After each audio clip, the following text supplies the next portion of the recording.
ওকে, তো good evening সবাইকে আবারও। আশা করি সবাই ভালো আছো এবং আমার কথা শুনতে পাচ্ছ। তো আমাদের আজকে হচ্ছে সেকেন্ড ক্লাস, আর ইন্ট্রোডাকশন টু ড্রামা আমরা মেনলি শুরু করেছি এই সপ্তাহের জন্য। আর আজকে পর্যন্ত তোমাদের রিভিশন ক্লাসের ইডিপাস রেস্ক নিয়ে আলোচনা করার কথা। তো ইডিপাস রেস্কের যে কোনো ধরনের সমস্যা, সেটা হতে পারে টেক্সট প্রথমত, তারপরে প্রশ্ন, ঠিক আছে? তো এইভাবে আমরা একটু ধারাবাহিকভাবে যাব। তো প্রথমে যদি কারো কোনো টেক্সট বা গল্প নিয়ে কোনো যদি প্রশ্ন থাকে, আশা করি তোমরা টেক্সট রিডিংটা দেখেছো বা হচ্ছে ভিডিও ক্লাসটা করছো সবাই, নাকি? মানে যাদের করা আছে তারা সহ, যারা নতুন আছে সবাই আশা করি রেকর্ড ক্লাসটা দেখেছো।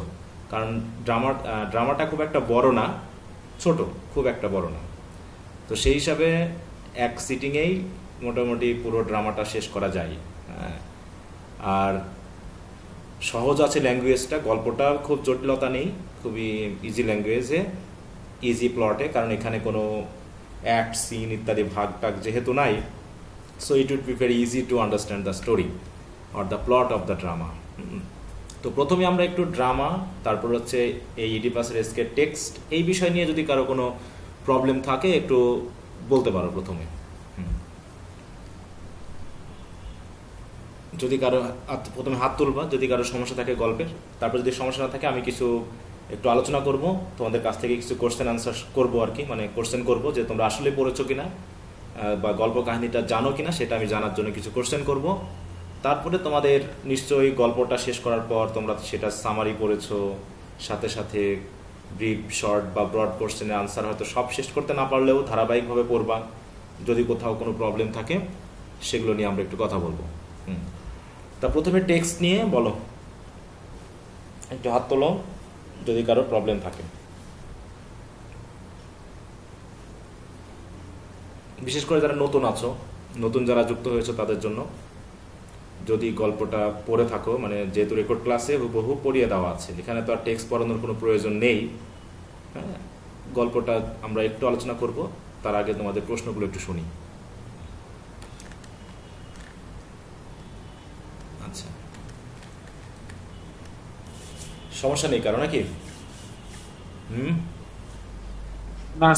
আচ্ছা, ভেরি গুড। যদি সমস্যা না থাকে তো ভালো কথা। তো আমি প্রথমত একটু আলোচনা করি, এখানে আমরা ইডিপাস কি ধরনের writing, what kind of writing is Oedipus, এটা কি ধরনের রাইটিং? এটা একটা ট্র্যাজিক প্লে বা দিস ইজ হ্যাঁ, এবং এটা হচ্ছে কি গ্রিক ট্র্যাজেডি, তাই না?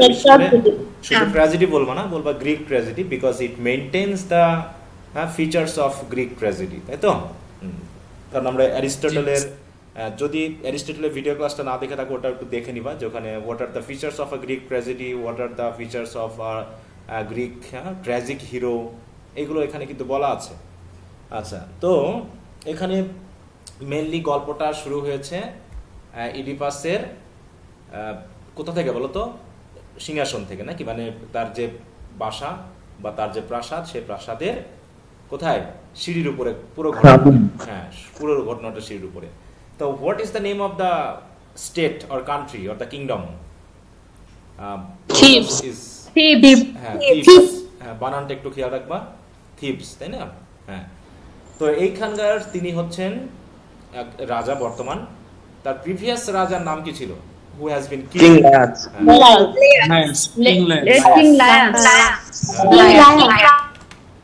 লায়াস, তাই তো? বানানটা একটু খেয়াল করবা, বানানগুলো যেন ঠিক হয়, ছোট হাতের বড় হাতের মেনটেন করতে হবে। অনেকে তোমরা খুবই একদম মানে কি বলবো এরকম ভাবে লিখে দাও, থিপস। এটা কি এভাবে লিখলে হবে নাকি ক্যাপিটালাইজেশন করতে হবে? এটা এরকম যাতে ঝামেলা না হয়। অনেকে খাতা দেখতে গিয়ে পাবো যে এগুলো খেয়াল করছো না, এগুলো কিন্তু তোমার মার্ক কমিয়ে দিবে, যে you are not careful about the capitalisation, punctuation, marks, হ্যাঁ, এগুলো। ওকে, তো স্যার, হ্যাঁ বলো। থিবসকে লেখার মাঝখানে যে প্যারা থাকবে তখনও কি থিবসের টিটা বড়াতে দিতে হবে? থিবস তো একটা কমন না, না, প্রপার নাউন না, এটা রাজ্যের একটা কিংডমের নাম, তাই না? এটা কি প্রপার নাউন না? প্রপার নাউন সেন্টেন্সে যেখানেই বসুক কি ক্যাপিটালাইজেশন হবে না? Proper noun? জি স্যার। নাকি বুঝতে পারোনি? জি স্যার বুঝছি। আরেকটা হচ্ছে কি ইডিপাস, ইডিপাস হচ্ছে রেক্স, তাই তো? আর শুধু ইডিপাসের মধ্যে পার্থক্য কি? স্যার সোলেন আর হচ্ছে রেক্স মানে কিং। না সেটা ঠিক আছে, এটা কিসের নাম আর এটা কিসের নাম? স্যার স্যার ইডিপাস এটা হচ্ছে ড্রামার ইডিপাসটা হচ্ছে ক্যারেক্টার। হ্যাঁ এটা হচ্ছে ড্রামার নাম। অথবা অতএব যতবার আমি ইডিপাস রেক্স লিখবো ততবার কি করব, আমাকে এইভাবে ইনভার্টেড কমার ভিতরে দিতে হবে, ঠিক আছে তো? এটা অনেকে মিস করবে। আর হচ্ছে ইডিপাস যদি শুধু ক্যারেক্টারের নাম হয় বা ইডিপাস দ্য কিং বা দ্য কিং ইডিপাস, আমরা যেভাবে লিখি না কেন এটা আমরা অনেকভাবে লিখতে পারি, ইডিপাস অথবা দ্য কিং ইডিপাস। হ্যাঁ এইভাবে কিংটা আমরা বড় হাতে দিয়ে লিখতে পারি যেহেতু প্রপার নামের অংশ, অথবা ইডিপাস দ্য কিং। আমরা অনেকভাবে এগুলোকে লিখতে পারি। যদি ক্যারেক্টারের নাম হয় তাহলে অবশ্যই প্রত্যেকটা ওয়ার্ডের ক্যাপিটালাইজেশন করতে হবে, মনে থাকবে তো? তবে এখানে আর ইনভার্টেড কমার প্রয়োজন হবে না। আচ্ছা ইডিপাসের রাইটারের নাম কি? Who is the writer? Sophocles. Sophocles তার কোন দেশের রাইটার তিনি? ইংল্যান্ডের? আচ্ছা গ্রিক আর গ্রিস এই দুটোর মধ্যে পার্থক্য কি? স্যার জাতির নাম আর দেশের নাম। গ্রিক হচ্ছে দেশের নাম আর গ্রিস হচ্ছে জাতির নাম। আচ্ছা কোনটা জাতির নাম? গ্রিক না ওটা দেশের নাম, আর গ্রিস হচ্ছে না উল্টাই বলছো তুমি। হ্যাঁ গ্রিস হচ্ছে দেশের নাম, হ্যাঁ গ্রিস দ্য কান্ট্রি, ঠিক আছে তো? আর গ্রিক হচ্ছে অ্যাডজেক্টিভ, তাই তো? এটাকে বলা হয় প্রপার অ্যাডজেক্টিভ। কি বলা হয় এটাকে? প্রপার অ্যাডজেক্টিভ, ঠিক আছে তো? সেটা কোনো নাউনের আগে বসবে, যেমন Greek writer, Greek drama, Greek dramatist, Greek plot, মানে যত বাংলাদেশের মতো এরকম আর কি, ঠিক আছে তো? গ্রিক ট্র্যাজেডি, হ্যাঁ যেভাবে। তাহলে এইখানে অনেকে মিস করে ফেলো যে গ্রিক হবে, এটা গ্রিস নয়। গ্রিস হচ্ছে দেশের নাম। এখন যদি আমি লিখতে চাই যে সফোক্লিস, তাই না? Sophocles was one of the prominent Greek playwright. এটা কি ঠিক আছে? হ্যাঁ জি স্যার। ঠিক আছে? জি স্যার। প্লে রাইটার হবে না স্যার? ঠিক আছে? হ্যাঁ ঠিক আছে, রাইটার। প্লে রাইটার দেখি প্লে রাইটার কে বলতে পারে ঠিক? বানানটা ভুল হয়েছে। আচ্ছা প্রথমত ভুল কোথায় কোথায় আছে সেটা বলো। ভুল কোথায় কোথায় আছে এখানে? এই জায়গায় কি কোনো ভুল আছে? এই জায়গায় গ্রিস হবে, বড় হাতের হবে। হ্যাঁ জিটা বড় হাতের হবে। আমি বললাম প্রপার অ্যাডজেক্টিভ, সেটা অবশ্যই জিটা বড় হাতের হবে। গ্রিক প্লে রাইট বানানে আর আই টি হয় না, হয় কি? R I G H T. Playwright মানে নাট্যকার। এই ক্ষেত্রে প্লে রাইট মানে কি? নাট্যকার। তারপরে কি ঠিক আছে? আমার লেখাটা কি ঠিক হয়েছে না এখনো ভুল আছে? খুবই মেজর ভুল, যেটা প্রথমত সেন্টেন্সের শুরুতেই তোমরা করবা। হ্যাঁ এটা প্লুরাল হবে, তাই না? কারণ এখানে ওয়ান অফ দা যখনই আমরা ইউজ করব তখন এখানকার নাউনটা অবশ্যই প্লুরাল ফর্মে করতে হবে। এটা একদম মেজর ভুল। অনেকেই এই সেন্টেন্সটা লিখবা এবং সেন্টেন্সের মধ্যেই 3-4টা ভুল, ঠিক আছে তো? এই ভুলগুলো যাতে না করো প্লিজ। এই সেন্টেন্সটা তোমরা অনেকেই ইউজ করবা, শুরুতেই করতে গিয়েই ভুল দেখাই দিবা যে স্যার আমি আসলে ভুল করি। এইগুলো একটু খেয়াল রাখবা। তাহলে সফোক্লিস হচ্ছে একজন গ্রিক প্লেরাইট এবং তার 3টা ড্রামা আমরা বিশেষ করে পাই যেগুলোকে বলা হয় ট্রিলজি। তার ভিতরে the first one is king এডিপাস অথবা দ্য এডিপাস রেস্ক, ঠিক আছে তো? এবং তারপরে আছে কি বলো? ইডিপাস অ্যাট কলোনাস, তারপরে আছে অ্যান্টিগনি, ঠিক আছে তো? এরকম 3টা ড্রামা পর আছে। তো যাই হোক ওটা আমরা 3টা পড়ি না, আমরা একটাই পড়েছি। এখানে যেটা আমরা দেখেছি যে ইডিপাসের জন্ম থেকে কিন্তু ড্রামাটা শুরু হয়নি। ড্রামাটা শুরু হয়েছে ইডিপাস রাজ্য শাসন করেছে প্রায় 15 বছর, নাকি? এবং তার অলরেডি সন্তান আছে কয়টা বলো তো? 4টা সন্তান আছে, নাকি? তার ভিতরে 2জন ছেলে 2জন মেয়ে। তার ভিতরে নামগুলো নিশ্চয়ই তোমরা এর মধ্যে জেনেছো, ড্রামাতে হয়তো নামগুলো আছে, ঠিক আছে তো? একটা মেয়ের নাম বলে ইফিজিনিয়া বলে একটা মেয়ের নাম আছে, নাকি? ইজমিনি অ্যান্টাগনিস্ট ইজমিনি এবং অ্যান্টাগনিস্ট। ইজমিনি ইজমিনি এবং ইজমিনি অ্যান্টিগনি দুইজন মেয়ের নাম। ওকে, তো যাই হোক, এখন বিষয়টা হচ্ছে যে থিপসের আমরা নাটকটা যখন শুরু করেছি we can see that Thebes is suffering from a great crisis, তাই তো? সে একটা বিশাল ক্রাইসিসে ভুগতেছে, and all the people with the priest, everyone has come to the king to get help, ঠিক আছে তো, to get rid of the crisis, তাই তো? এই crisis থেকে রক্ষা করার জন্য তারা এসেছে কিং ইডিপাসের কাছে, but king is unable to find out the true reason of the problem. তিনি প্রবলেমটা খুঁজে পাচ্ছেন না। সো সে অলরেডি তার মামাকে পাঠিয়েছে, না? মামার নাম কি বলো তো? ক্রিয়ন। কৃষ্ণ তার মামা এখন কি বর্তমানে কি মামা নাকি তার শালা? না স্যার,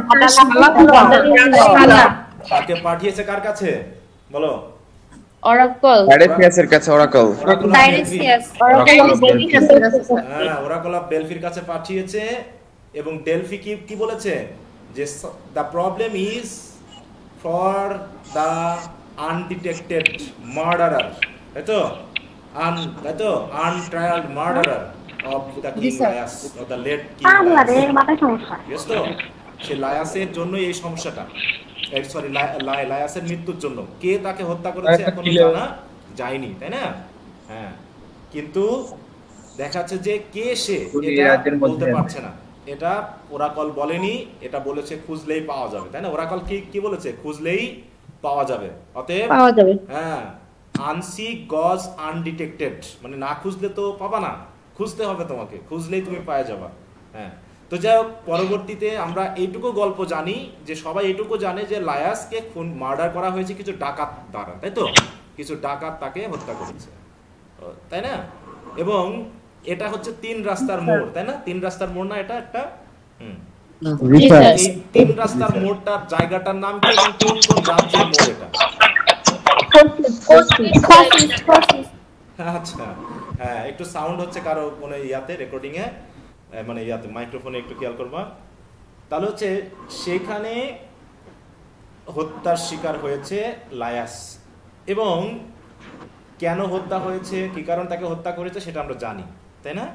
সেটা আমরা জানি, কিন্তু ইডিপাস জানেন না। ইডিপাস জানেন না। এই যে একটা টার্ম আছে, দর্শকরা জানে কিন্তু ক্যারেক্টার জানে না, নাটকের ক্যারেক্টার জানে না। এটাকে কি বলা হয় বলো তো? ড্রামাটিক ওরে বাবা, কার এটা গো সমস্যা? তোমার মাইক্রোফোনটা একটু ঠিক করতে হবে, বুঝতে পেরেছো? হ্যাঁ, কার সমস্যা হচ্ছে এটাতে বলো তো? I have to find out whose microphone is making the sounds. হ্যাঁ, আচ্ছা স্যার, আমারটা কি সমস্যা হচ্ছে বোঝা যায়? সমস্যা না, মনে হয় কুলসুম। আচ্ছা, আমারটা হচ্ছে কি না তোমারটাও না। আচ্ছা, যাও, একটু খেয়াল করবা কারটাতে হচ্ছে, তাহলে সেটা ঠিক করে নিবা, তা না হলে পুরো ক্লাসটাই সমস্যা হবে, শেষে রেকর্ডিং এও সমস্যা হবে। ওকে, তাহলে আমরা দেখলাম। আচ্ছা, এখন হচ্ছে না, তোমারটা সমস্যা না। আচ্ছা, তাহলে আমরা বলতে থাকি, পরে একজনকে খেয়াল করবা, একজন একটু খেয়াল করবা, হ্যাঁ, যে কারটায় সমস্যা হচ্ছে। আমি একটু পড়তে থাকি, তাহলে তাকে একটু বললে হয়তো সে হয়তো বুঝতে পারছে না যে তারটায় সমস্যা, এরকমটা হতে পারে। ওকে, তাহলে আমরা দেখি যে ইডিপাস আসলে জানে না, কিন্তু আমরা জানি যে ইডিপাস হত্যা করেছে। এটাকে বলা হয় ড্রামাটিক আইরনি, ঠিক আছে তো? ড্রামাটিক আইরনি, অনেকগুলো ড্রামাটিক আইরনির এক্সাম্পল আছে। এখানে একটা গুরুত্বপূর্ণ কোশ্চেন আনসার কিন্তু ড্রামাটিক আইরনি, সেই কথাটা আমি বললাম আর কি এখানে। এখন বলো তো, ইডিপাস যাকে তার বাবা মা বলে মনে করে তাদের নাম কি এই পর্যন্ত? হু ইজ দ্য মেরোপি, পলিবাস এন্ড পলিবাস আর মেরোপি। হ্যাঁ, কিং অফ, বলো কোরিন্থ। কিং অফ কোরিন্থ, এবং তার রাজা রানীকে সে তার বাবা মা বলে মনে করে, কিন্তু ওরা তার বায়োলজিক্যাল প্যারেন্ট নয়। বায়োলজিক্যাল প্যারেন্ট আসলে লায়াস এবং জোকাস্টা। ওকে, তা মোটামুটি ক্রিয়ন যখন আসলো সে বললো এই ঘটনা, কিন্তু তারপরেও তারা ওই যে কোরাসের, তাই না? কোরাস বলে যে টার্মটা আছে সেটা তো আমরা জানি নাকি? কোরাস হচ্ছে কি? Group of elders or group of singers or group of priests, তাই তো? Who is talking 18% elder person of kids. তো তারা কথা বলতেছে রাজার সাথে, তো তারা পরামর্শ করলো যে Tiresias can give us good help, আমাদেরকে একটা বড় সাহায্য সে দিতে পারে, তাই তো। তারপরে ক্রিয়ন ডেকে নিয়ে আসলো টাইরেসিয়াসকে। টাইরেসিয়াস তো সরাসরি প্রথমে বলতে চাচ্ছিল না নাকি, কারণ সে তো জানে, সে বলতে চাচ্ছিল না। পরে যখন বলেই ফেললো তখন ইডিপাস তো মোটামুটি ধরে নিল এরা মানে ষড়যন্ত্র করছে, হ্যাঁ আমার বিরুদ্ধে ষড়যন্ত্র করছে। এই ক্রিয়ন মিলে এইরকম ভাবে ক্রিয়নের সাথে আর টাইরেসিয়াসের সাথে সেই ঝগড়া শুরু হয়ে গেল। কিন্তু আস্তে আস্তে টাইরেসিয়াস সরাসরি একদম বলেই ফেললো যে ইউ আর দ্য ম্যান, হ্যাঁ, যে হচ্ছে পলুটার, ইউ আর দ্য পলুটার, এরকম করে বলতেছে, তাই না, তুমি হচ্ছে পলুটার, তাই সে যখন বলল তখন তো আরো রেগে গেল, সে তো ভেবেই নিল যে এই মনে এরা ষড়যন্ত্র করছে। হ্যাঁ, এইখানে হলো ইডিপাসের কি বলো ক্যারেক্টারিস্টিক ফল্ট, হ্যাঁ, যে সামহাউ সে হচ্ছে কি একটু গোয়ার টাইপের, তাই না, ইন্ডিগনেন্ট টাইপের। সে বুঝতে চেষ্টা করলো না যে হতেও তো পারে, তাহলে সে তো এটা মেনে নিতে পারতো, কিন্তু সেটা সে করলো না। তার কয়েক জায়গায় আছে ফল্ট, যেগুলো হচ্ছে pride is one of the fault, great fault. এই ফল্টকে কি বলা হয় জানো, ট্র্যাজিক কি বলা হয় এটাকে? হ্যামারশিয়া। হ্যাঁ, হ্যামারশিয়া, ট্র্যাজিক ফ্ল। হ্যাঁ, ফ্ল বানানটা কি? ট্র্যাজিক ফ্ল, এডব্লিউ, তাই তো, এটা বলে ট্র্যাজিক ফ্ল। আর আরেকটা নাম কি ট্র্যাজিক ফ্ল, একটা নাম হলো কি হ্যামারশিয়া নাকি? হ্যামারশিয়া, আসলে এটা উচ্চারণ হবে হ্যামারটিয়া, তাই তো, হ্যামারটিয়া বা আমরা হ্যামারশিয়া বলি। তা এই হচ্ছে হ্যামারটিয়াটা হচ্ছে তার হচ্ছে প্রাইড, যে প্রাইড তাকে কি করে রেখেছে, ব্লাইন্ড করে ফেলেছে, ঠিক আছে তো, যে he can see with the open eyes but he can not find out the fault of himself, যেটা টাইরেসিয়াস বলছে যে আমি অন্ধ হতে পারি কিন্তু তোমার ভুলটা আমি জানি না। তুমি চোখে দেখতে পাচ্ছ কিন্তু তুমি তোমার ভুলটা দেখতে পাচ্ছ, তুমি যখন অন্ধ হবে তখনই তুমি আসলে তোমার আসল ভুলটা দেখতে পাবে। যে আসলে আমরা যখন ফিজিক্যাল আই দিয়ে না, মনের আই দিয়ে দেখার চেষ্টা করি তখনই আমরা বুঝতে পারি আমাদের ভুলগুলো কি। তো এটা একটা সিম্বলাইজ করছে, ব্লাইন্ডিং নিয়ে একটা প্রশ্ন আছে, তোমরা নিশ্চয় ওটা পড়বা। তো যাই হোক, এখানে হলো তো পরবর্তীতে পুরো বিষয়টাকে এই জট ছাড়াতে হেল্প করেছিল কে বলো তো? মেসেঞ্জার। জট ছাড়াতে মেসেঞ্জার তো আরো জটিল করে ফেললো। হ্যাঁ, মেসেঞ্জার এসে তো বিষয়টাকে আরো জটিল করে ফেললো। মেসেঞ্জার আসছিল কি করিন্থিয়ান শেফার্ড। হ্যাঁ, করিন্থিয়ান শেফার্ড। তা করিন্থিয়ান মেসেঞ্জার এসেছিল এই সংবাদ দিতে ইডিপাসকে যে আপনার বাবা মারা গেছে, তাই তো, আপনার বাবা মারা গেছে, আপনি এখন করিন্থের রাজা হবেন, ঠিক আছে তো। কিন্তু রাজা তো ভাবলো যে হ্যাঁ এটা ঠিক আছে, আমার বাবা মারা গেছে, আমি কিছুটা মুক্ত, কিন্তু আমার মা তো এখনো বেঁচে আছে। এই কথা যখন বললো তখন মেসেঞ্জার করলো কি, বললো কি বলেন, ও তো আপনার মাই না, তাতে আপনার টেনশন কিসের? এই কথা বলাতে কি রাজা খুশি হলো না আরো জটিলতা বেড়ে গেল বলো তো? আরো জটিলতা বেড়ে গেল। হ্যাঁ, এটাকে বলা হচ্ছে ডিসকভারি, একটা বলা হচ্ছে ডিসকভারি, বুঝতে পারছো তো। এখানে আছে না যে আমরা, আচ্ছা তোমরা এখনো পড়ো নি, তো থার্ড ইয়ারে পড়বা, পয়েটিক্স থেকে কিছু জিনিস পড়বা। তো পরবর্তীতে আনা হলো কাকে, ওই শেফার্ডকে, যে শেফার্ডের হাতে জোকাস্টা এবং কিং লায়াস তার ছেলেকে তুলে দিয়েছিল কোন কোন পর্বতে ফেলে আসার জন্য?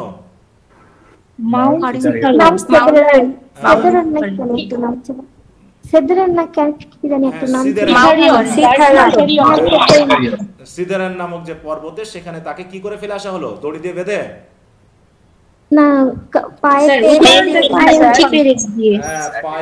দুই পা একসাথে বেঁধে রাখার কারণে, হ্যাঁ, দুই পা পেরেক দিয়ে বেঁধে দিয়ে আসলো, যেটা আমরা শুরুতে দেখেছি। আর তার জন্য তার নামকরণ হয়েছে কি ইডিপাস নাকি? ইডিপাস নামকরণ করা হয়েছে কিসের জন্য?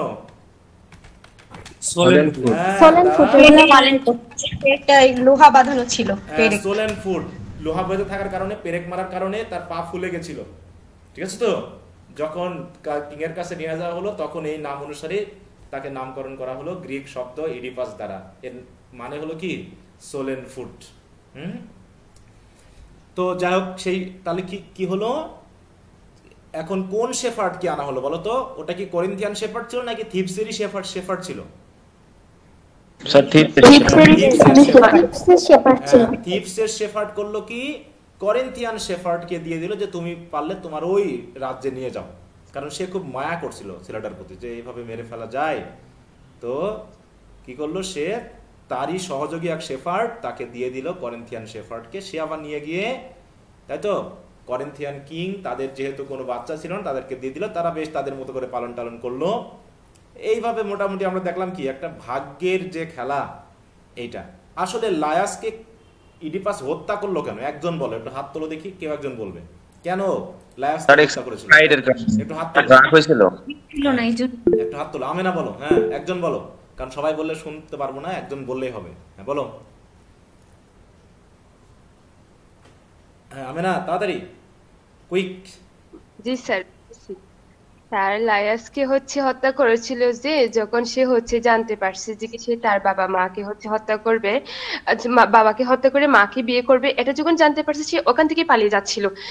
পালিয়ে যাওয়ার পথে মাঝপথে ওই যে লায়াস আছে না, লায়াসের ওই যে যিনি চালাই যে যাকে মানে লায়াস যে গাড়ি করে যাচ্ছিল ওনার সাথে তর্ক হয়েছে যে তুমি এক পাশে সরো আমরা যাচ্ছি। তো বলছে যে কি না আমি সরবো না, এরকম করে তর্কের মধ্যে ওই আঘাত করছিল। আঘাত করার পরে মানে মাঝখানে মেরে ফেলছে। তারপর লায়াস কি করছে কিন্তু সে জানে না সে যে আসলে ও রাজ্যের রাজা। তারপরে এক পর্যায়ে ওই ইডিপাস দুজনকে মেরে ফেলছে। আচ্ছা, তারপরে আচ্ছা কিং লায়াসরা যাচ্ছিল কোথায়? ওরা কোন পথে কি জন্য যাচ্ছিল বলে গেছি গা, তীর্থে যাচ্ছিল। তীর্থে যাচ্ছিল নাকি? করিন্থ রাজা চলে যাচ্ছে। আচ্ছা, আর একজন বলবে একটু স্লোলি?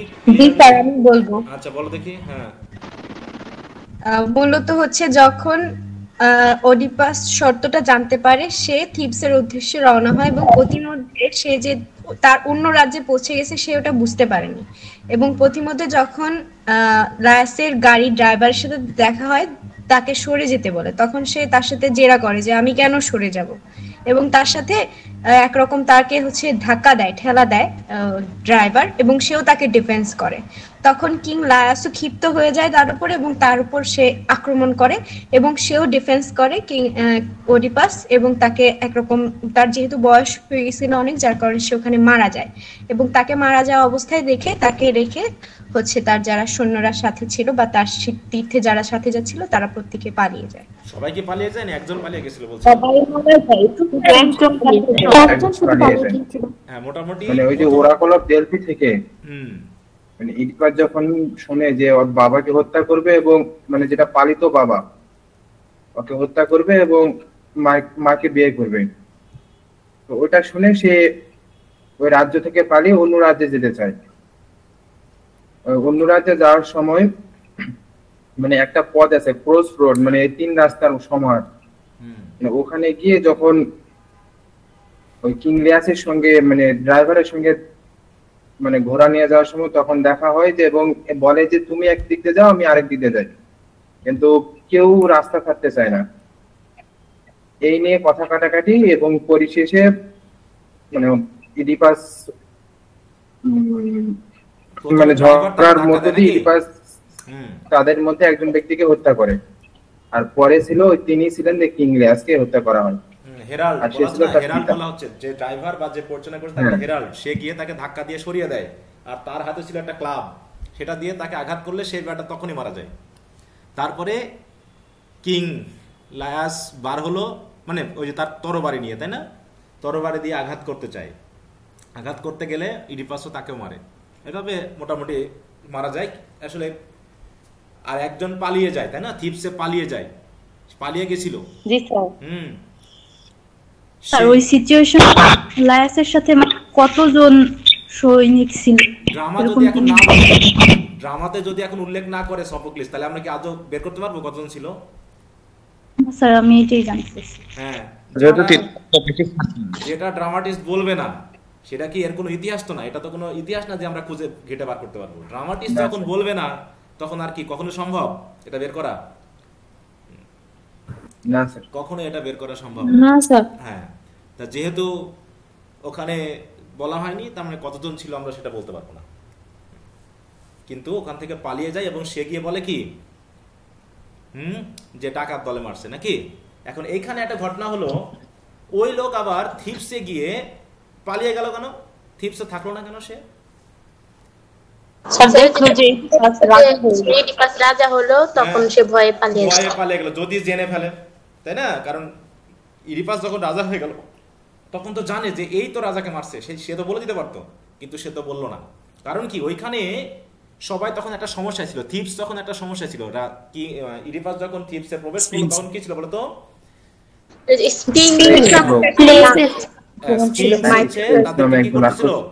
ধ্বংস করতেছিল, ডেস্ট্রয় করতেছিল, তাই না? কারণ সে একটা কি ধরছিল, রিডল, একটা ধাঁধা ধরতেছিল, ধাঁধার উত্তর দিতে না পারার কারণে সবাইকে সে কি করছিল, মেরে ফেলছিল। হ্যাঁ, আর যে দিতে পারবে উত্তরটা সে কি করতে পারবে, ওই থিংসকে হত্যা করতে পারবে।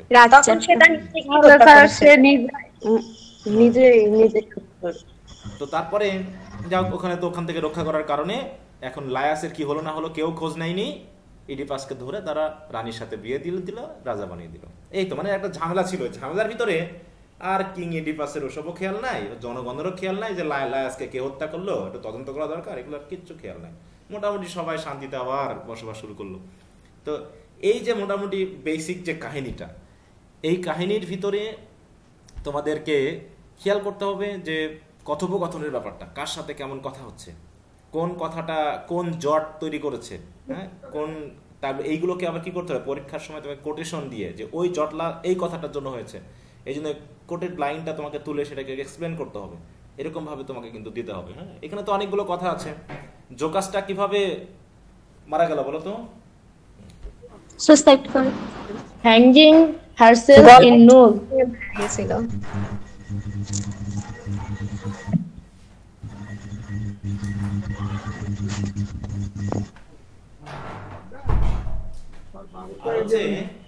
কিং ইডিপাস ব্লাইন্ড করলো কি দিয়ে? স্যার গোল্ডেন ব্রুসেস দিয়ে। একটা ড্রেস থেকে একটা ব্রুস, মানে যেটা দিয়ে ড্রেস গোল্ডেন ইয়া ওটা ছিল, ওটা নিয়েই সে চোখে ঢুকিয়ে দিল, দিয়ে অন্ধ হয়ে গেল। আচ্ছা, তাহলে টেক্সটের এই যে জায়গাগুলো, এটা মানে বেসিক একটা গল্প। এখন টেক্সটের লাইন বাই লাইন যে বিষয়গুলো আছে সেগুলো তার পড়ানোর যেহেতু সময় নেই, আমরা একটু আলোচনা করলাম। আশা করি তাহলে তোমরা পড়েছো, যেহেতু বিষয়গুলো বলতে পেরেছো, তো সেই সময় মনে করি তোমরা পড়েছো। ওকে, ভেরি গুড। তারপরে যদি কারো কোনো কিছুতে সমস্যা থাকে একটু বলতে পারো, কারণ অনেক কিছুই কথা আছে যেগুলো এই ক্লাসে তো সব একবারে বলা সম্ভব না। হ্যাঁ, এই জন্য এখন আসো যে আমরা তো পয়েটিক্সের একটা ভিডিও ক্লাস আছে মনে হয়, হ্যাঁ, পয়েটিক্স থেকে আমি ওখানে কিছু জিনিস পড়াইছিলাম, তাই না? আচ্ছা, একটা গ্রিক ট্র্যাজেডিতে 3টা ইউনিটি থাকে, তাই তো? 3টা ইউনিটি। হ্যাঁ, ইউনিটি গুলো কি কি?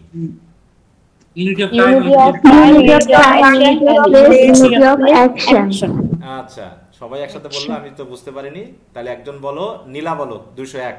নীলা 201। Unity of time, unity of place, unity of action. আচ্ছা, ইউনিটি অফ টাইম বলতে কি বোঝায়? ইউনিটি অফ টাইম বলতে ড্রামার কোন বিষয়টাকে নির্দেশ করে? নির্দিষ্ট টাইমের মধ্যে স্যার ড্রামাকে শেষ করে দেওয়া। সেই নির্দিষ্ট টাইম বলতে 24 ঘন্টার একটা দিনের মধ্যে ড্রামা শেষ হয়ে যাবে। One revolution of the sun. এখন 24 ঘন্টা কি না সেটা বলা হয়নি, বলা হয়েছে কি one revolution of the sun, মানে সূর্য এক চক্র ঘুরতে যে টাইমটা লাগে কাহিনীর এইটুকুর মধ্যেই হতে হবে। ঠিক আছে তো? মানে স্টেজের কাহিনীটুকু, স্টেজের যে কাহিনীটুকু হবে সেইটুকু। আর ইউনিটি অফ প্লেস বলতে বোঝাচ্ছে এক জায়গায় ঘটবে, তাই না? আচ্ছা, তো একজন বলো, সায়েদ বলো, এটা কোথায় ঘটেছিল? প্লেসটা কোন জায়গায়? স্যার এটা থিপসে। থিপসে তো অবশ্যই, কিন্তু স্টেজে যে জায়গা থেকে কথা হচ্ছে একদম সেটা কোন জায়গায়? এক্সাক্ট জায়গাটা রাজা রাজপ্রাসাদের সামনে যেই জায়গাটা, বিফোর দ্য প্যালেস, তাই তো? বিফোর দ্য প্যালেস, এবং অনেকটা হচ্ছে কি সিঁড়ির, তাই তো? স্টেয়ার্স এর উপরেই, সিঁড়ির নিচে আছে হচ্ছে দর্শকেরা বা ইয়ারা, ওই যে জনগণেরা, আর হয়তো সিঁড়ির উপরে রাজপ্রাসাদের ওইখান থেকে বার হয়ে হয়তো বারান্দা যেটা বলি ওখানে দাঁড়িয়ে হয়তো কিং কথা বলেছে, এইরকম জায়গায়, তাই না? এটা হচ্ছে ইউনিটি অফ কি প্লেস। আর ইউনিটি অফ অ্যাকশন কি হবে? ইউনিটি অফ অ্যাকশন কি জিনিস? যে একটা কাহিনী থাকবে এখানে, অনেকগুলো প্লটের অনেকগুলো কাহিনী আনা যাবে না। ঠিক আছে? তো ইউনিটি অফ অ্যাকশন বলতে কি বোঝাবে? এখানে অ্যাকশন, একটা ঘটনা থাকবে, এখানে একটা ঘটনা থাকবে। ঠিক আছে তো? এবং সেই ঘটনাটা হচ্ছে কি যে কিং লায়াসের হত্যাকারীকে খুঁজে বার করা। এটা আর কোনো সাবপ্লট বা এগুলো কিচ্ছু নাই, জাস্ট একটা ঘটনা। অনেক দেখা হচ্ছে বিশেষ করে অ্যাজ ইউ লাইক ইট যখন পড়বা দেখবে অনেকগুলো ঘটনা আছে, প্লটের ভিতরে সাব প্লট আছে। ঠিক ওয়ান অ্যাক্ট প্লে বলা হচ্ছে আবার কাকে, Riders to the C K আবার ওয়ান অ্যাক্ট। ঠিক ওরকম মনে করো এখানে অ্যাক্ট বলা হয়নি, এখানে ড্রামার কিছু ভাগ আছে, নিশ্চয়ই তোমরা সেগুলো পড়েছো তাই না, প্রলগ তাই তো, এপিসোড, স্ট্যাসিমন তাই না, এক্সোডাস, এরকম কিছু কিছু পার্ট দিয়ে ভাগ করা আছে। হ্যাঁ, তার ভিতরে কোরাস হচ্ছে একটা গুরুত্বপূর্ণ ভূমিকা পালন করেছে। যারা কি করেছে, কোরাস তাদের সং এর মাধ্যমে কি কি করছে, ড্রামার যে পার্টগুলো সেই পার্টগুলোকে ভাগ করেছে না, এপিসোডগুলোকে তারা ভাগ করেছে, ভাগ করে দিয়েছে এখানে। যাক, এপিসোড কয়টা এগুলো তো পরীক্ষা ওইভাবে আসবে না, অত ভিতরে আর যাওয়ার দরকারও নাই। এখন যেটা আসছে সেটা হলো যে এখানে আমাদের ক্যারেক্টার, মেজর ক্যারেক্টার কয়টা আছে একজন বলবে, মেজর ক্যারেক্টার কয়টা? মুবাশশিরা বলো, মুবাশশিরা জান্নাত, মেজর ক্যারেক্টার কয়টা? জি স্যার, মেজর ক্যারেক্টার হচ্ছে লায়াস, জোকাস্টা, ইডিপাস। লায়াস কি আছে এখানে ড্রামাতে? কি লায়াস আছে? মরে গেছে, লায়াস নাই তো। লায়াস আনা যাবে না কিন্তু স্যার ওনার কথা আছে সেজন্য বলতেছি আর কি। হ্যাঁ বলো বলো। হ্যাঁ, ইডিপাস, তারপর তার বায়োলজিক্যাল প্যারেন্টস লায়াস, তারপরে হচ্ছে ওই জোকাস্টা, ক্রেয়ন, টাইরিসিয়াস, তারপর হচ্ছে ওই যে পলিবাস, মেরুপি, শেপার্ড। হলো না, ইনারা ক্যারেক্টার বুঝো, ক্যারেক্টার তারাই হয় যারা ড্রামা স্টেজে যারা থাকে, যাদের সংলাপ পারফর্ম করে, তাই তো? হ্যাঁ, উন্নত গল্পের তো নামগুলো আছেই, কিন্তু আমরা যখন এটা ড্রামার ক্যারেক্টার বলবো, ক্যারেক্টার হচ্ছে তারাই যারা হচ্ছে এজেন্ট, যারা অ্যাক্টর, তাই তো? এই অ্যাক্টররা যে বিষয়গুলো রূপ ধরে, যেমন ইডিপাসের কেউ ভূমিকা পালন করছে, ইডিপাস এখানে কথা বলছে, এটা একটা মেজর ক্যারেক্টার আছে। তারপর হচ্ছে কিরিয়ন আছে, জোকাস্টা আছে, টাইরিসিয়াস আছে, তাই তো? আর হচ্ছে কোরাস আছে, আর ওদিকে শেফার্ড আছে, ওদিকে মেসেঞ্জার আছে। আর কেউ আছে এখানে এই গল্পের ভিতরে? এমনি আছে, বাবা মায়ের নাম তো আছে, মেরোপি আছে, প্রিস্ট আছে। হ্যাঁ প্রিস্ট, ওই প্রিস্ট, হ্যাঁ প্রিস্ট আছে ওই কোরাসের মধ্যে, চলে গেল মনে করো। মানে ড্রামাতে অংশগ্রহণ করবে এবং তাদের ডায়ালগ থাকবে, এমনগুলোকে আমরা মেইনলি ক্যারেক্টার বলে থাকি। বুঝতে পেরেছো? জি স্যার। তো যাক, এখানে গল্পের তো নামগুলো আছে, যখন আমরা আরো নামের সাথে মিলবো যে ইডিপাসের বায়োলজিক্যাল প্যারেন্টস কারা আর ফস্টার প্যারেন্ট কারা, তখন তো তোমরা বলতে পারবা, তাই না? এবং তার দেখাচ্ছে এই কতগুলো গড গডেসের নাম এসেছে এখানে, তারা অ্যাপোলোর নাম এসেছে, তাই না? বিশেষ করে অ্যাপোলো দেবতার নামটা বারবারই আসছে। তো ওকে, আর এটা নিয়ে আর কথা বলবো না। এখন আশা করি তোমরা বিষয়গুলো জেনেছো, ভালো করে পড়েছো। এখন তাহলে আমরা একটু কোশ্চেন আনসারের দিকে যাব, ঠিক আছে? যদি কোশ্চেন আনসারগুলো তোমরা পড়ে থাকো। হ্যাঁ বলো, সম্পর্কে একটু যদি বলতেন। বুঝলাম না, বলো। তার ড্রামাটিস্ট সম্পর্কে আরেকটু বললে ভালো হইতো স্যার। ড্রামাটিস্ট? জি স্যার, সোফোক্লিস। হ্যাঁ, ড্রামাটিস্ট হচ্ছে সোফোক্লিস। তার সম্পর্কে কি মানে কতটুকু জানতে চাচ্ছ দেখি আমরা? সোফোক্লিস নাম শুনেছো? জি স্যার। সোফোক্লিস কোন দেশের রাইটার? গ্রিসের। এই যে গ্রিস।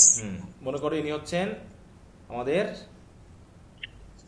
এখানে আমরা যদি একটা ড্রামাটিস্ট হিসেবে তাকে দেখি,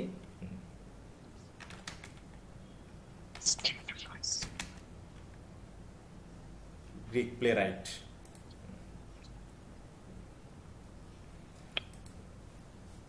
তিনি কয়টা প্লে লিখছেন টোটাল? দেখো 123টা। এই যে দেখো সোফোক্লিস, তাই তো? তিনি হচ্ছেন ancient Greek tragedian, one of the three. বিশেষ করে থ্রি আছে কারণ এখানে আরো দুইজনের নাম আছে, একটা হচ্ছে এসকিলাস এবং ইউরিপিডিস, ঠিক আছে? তারই সমসাময়িক গ্রিক তিনজন, কন্টেম্পোরারি মানে কি সমসাময়িক তিনজন প্লেরাইট খ্যাতনামা, তাদের মধ্যে তিনি একজন। হ্যাঁ, এবং তিনি লিখেছেন কয়টা দেখো, বলছে কি Sophocles road more than 120 place, কিন্তু তার ভিতরে but only 7 survived in a complete form, যার ভিতরে হচ্ছে অ্যাজাক্স, হ্যাঁ, আর সবচেয়ে যেগুলো ট্রিলজির মধ্যে বিখ্যাত সেটা হচ্ছে অ্যান্টিগনি, ইডিপাস রেস্ক এবং হচ্ছে ইডিপাস অ্যাট কলোনাস। এছাড়াও রয়েছে Electra, Ajax, women of track, এগুলো। তো যাক, ফর অলমোস্ট 50 ইয়ার্স দেখো Sophocles was the most celebrated playwright in dramatic competition of the city state of Athens. অ্যাথেন্সের এই যে ড্রামাগুলো লেখা হতো, এগুলো মোটামুটি বিভিন্ন উৎসবের সময়ে একটা প্রতিযোগিতা হতো, ঠিক আছে? একটা প্রতিযোগিতা হতো বিভিন্ন গড গডেসদের নিয়ে। তারপর হচ্ছে বিভিন্নভাবে, যেমন আমাদের হতো না আগে নবান্ন উৎসব হয় না, এরকম বৈশাখী উৎসব, এরকম উৎসবের সময় দেখো সেখানে যে মানে কি বলবো, যে স্টেটে তারা থাকতো, তাতে অ্যাথেন্সে বিশেষ করে, সেখানে রাইটারদের মধ্যে একটা প্রতিযোগিতা হতো, কারা কত সুন্দর ড্রামা লিখে সেটাকে রিপ্রেজেন্ট করবে এবং জনগণকে কি দিবে। দেখো এখানে যেমন কোন দেবতাকে প্রধান করা হয়েছে বলতো? এই ডিওনিসাস। হ্যাঁ, ডিওনিসাস বা অ্যাপোলো নাকি? অ্যাপোলো দেবতা। জি অ্যাপোলো। হ্যাঁ, তাই বলতেছে সেরকম বিশেষ বিশেষ উৎসবের সময়, বিশেষ করে তৎকালীন সময় তো প্যাগানিজম ছিল, যেমন আমাদের ভারতীয় উপমহাদেশে বিশেষ করে হিন্দুইজমে যদি আমরা দেখি কি হয়, ওখানে বিভিন্ন দেবী বা দেবতা, বিশেষ করে দেবীর নাম আছে, দেবী অনুসারে তাদের কিন্তু উৎসব হয় না? দেবী দুর্গা, তাই তো, কালী, এরকম তো বেশ অনেকগুলো আছে, দেবতাও আছে, তাদের নামে কিন্তু বিভিন্ন উৎসব হয়। তো ওরকম ভাবে গ্রিক দেবতাদের নিয়েও এরকম উৎসব হতো অ্যাথেন্সে, এবং সেই অ্যাথেন্সে যে কম্পিটিশন হতো, তাদের কম্পিটিশনে অনেক ড্রামাটিস্ট হয়তো বা ছিল, তার ভিতরে খ্যাতনামা হচ্ছে এই দুইজন, এই তিনজন, তার ভিতরে সবচেয়ে উল্লেখযোগ্য নাম হচ্ছে এই মানে সফোক্লিস। কারণ অ্যারিস্টটল বলতেছেন যে গ্রিক ট্র্যাজেডির সবচেয়ে যেগুলোকে আমরা কোডের মধ্যে ফেলতে পারি, রুলসের ভিতরে ফেলতে পারি, সেগুলো পুরোপুরি বেস্ট এক্সাম্পল হিসাবে এই সফোক্লিসের ইডিপাস রেস্কটাকে কিন্তু ব্যবহার করছেন। তোমরা যখন থার্ড ইয়ারে যখন পড়বা তখন তোমরা বুঝতে পারবা যে তার যে পয়েটিক্স আছে, পয়েটিক্সে যে ট্র্যাজেডি নিয়ে কথা বলেছেন, তার এক্সাম্পলের ক্ষেত্রে তিনি ইডিপাসের এক্সাম্পলটা ব্যাপকভাবে ইউজ করেছেন, ট্র্যাজিক হিরোর বৈশিষ্ট্য, তারপর ট্র্যাজেডির বৈশিষ্ট্যগুলো পেতে গিয়ে, ঠিক আছে? হ্যাঁ, সেগুলো আমি তো কিছু কিছু পড়িয়েছি, ভিডিও ক্লাসগুলো দেখলে তোমরা বুঝতে পারবা। হ্যাঁ, তারপর দেখো which took place during the religious festival of the, দেখো লেনিয়া এবং ডিওনিসিয়া, দেখো হি competed in 30 competition and won 24, দেখো, and was never judged lower than second place, তিনি কখনো সেকেন্ড প্লেসের নিচে যাননি নাকি? এসকিলাস 13 competitions and was sometimes beaten by Sophocles, Euripides own only 4। এরকম ভাবে দেখানো হচ্ছে যে ড্রামা হতো। এদের সম্পর্কে তোমরা এভাবে পড়ে নিতে পারবা, এগুলো নিয়ে সময় নষ্ট করার কোনো দরকার নেই, ঠিক আছে? তো আর বাড়তি এখন পরীক্ষা প্রিপারেশন এত দূর আর বেশি যাওয়ার দরকার নেই, তার নামটা খেয়াল রাখলে হবে এবং তিনি কোন দেশীয় রাইটার এটা জানলেই হবে, বুঝতে পারছো? এগুলো নিয়ে আর দরকার নাই। আচ্ছা, তো এবার যদি কোশ্চেন আনসারে তোমাদের কোনো প্রবলেম থাকে সেগুলোতে আমরা একটু যাই। প্রথমে তো রিডিং দিয়ে তোমাদের সমস্যাগুলোর একটু সমাধান মেনলি দেওয়ার চেষ্টা করতেছি। এখানে প্রথমে বলো ব্রিফ কোশ্চেনে যদি কারো কোনো প্রবলেম থাকে, এখানে যে ইম্পর্টেন্ট ব্রিফ কোশ্চেনগুলো আমি দিয়েছি একটু বলে রাখি, যে অনেকে বলবে স্যার এগুলো কি এনাফ? কখনোই এনাফ না, ঠিক আছে? তো এটা কখনো বলা যায় যে এখান থেকে 100% আসবে? বলো, কখনো বলা যায় না। তা আমি কখনো বলিও নি, এ পর্যন্ত তো বলি নাই, যতদিন পড়িয়েছি আমার ইম্পর্টেন্ট আমি দিয়ে যাচ্ছি, আশা করা যায় পাবা। আমি কখনোই বলবো না যে 100% পাবে, এটা মিথ্যাবাদী করা হবে, কারণ কোশ্চেনের ধারা চেঞ্জ হতেও পারে। তবে বেসিক যেগুলো কোশ্চেনের মধ্যে পড়ে বা এখান থেকে আসার মধ্যে পড়ে, যদি খুব গভীরে না যায় তাহলে এর ভিতর থেকেই আসতে পারে, ঠিক আছে? তো এ পর্যন্ত মোটামুটি তো এসেছে। হ্যাঁ, আনকমন তো থাকবেই কিছু, তোমার তো আর সব কমন পাওয়ার মানে বৈশিষ্ট্য থাকবে এমনটা নিয়েই তুমি পড়ে যাবা তা না, যে আমি এমন ব্রিফ কোশ্চেন পড়ে যাবো যাতে একটা আনকমন না আসে, এটা মুশকিল। তুমি টেক্সট পড়বা, তুমি ধারণাগুলো ভালো করে নিবা, অতএব তুমি প্রশ্ন পড়ে যাও আর না যাও তুমি প্রশ্ন উত্তর দিতে পারবা। এরকম ভাবে তোমাকে পড়াশোনা করতে হবে, ঠিক আছে? অনেক ছেলে মেয়ে প্রচুর ব্রিফ কোশ্চেন পড়ে, ব্রিফ কোশ্চেন পড়ার থেকে যদি তুমি টেক্সটটাকে, ওই ব্রিফ কোশ্চেনের টাইম যে সময় নষ্ট করেছো ওর থেকে যদি তুমি টেক্সটটাকে 2-1 বার রিডিং দিতা, তাতেই তোমার আরো অনেক প্রশ্নের উত্তর তুমি পেয়ে যেতাম। তো যাই হোক, এখানে আমি যেগুলো দিয়েছি খুবই বেসিক কোশ্চেন, সমস্যা থাকার মতো খুব কমই আছে। তো বলো, যদি সমস্যা থাকে একটু বলতে হবে। দেখো, যদি ব্রিফের মধ্যে কারো থাকে হ্যান্ড রেজ করো, আমি তারটা নিয়ে কথা বলবো। আর যদি সমস্যা না থাকে আমি 30 সেকেন্ড ওয়েট করলাম, কারো সমস্যা থাকলে বলবা, না হলে আমি ওটাকে পাস করে যাব।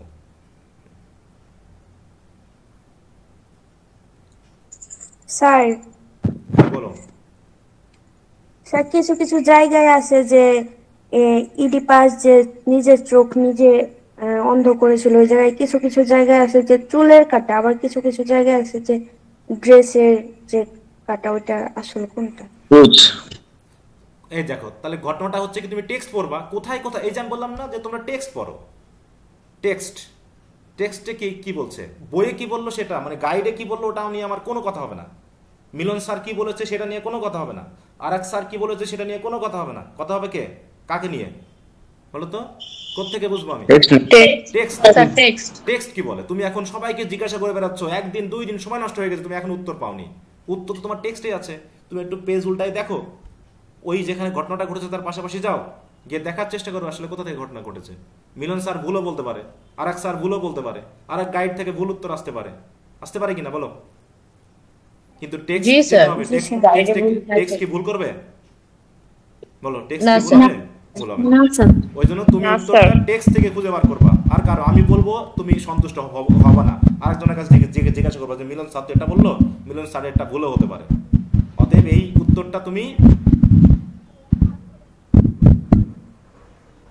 উত্তরটা তুমি টেক্সট থেকে খুঁজে বার করবা, ঠিক আছে তো?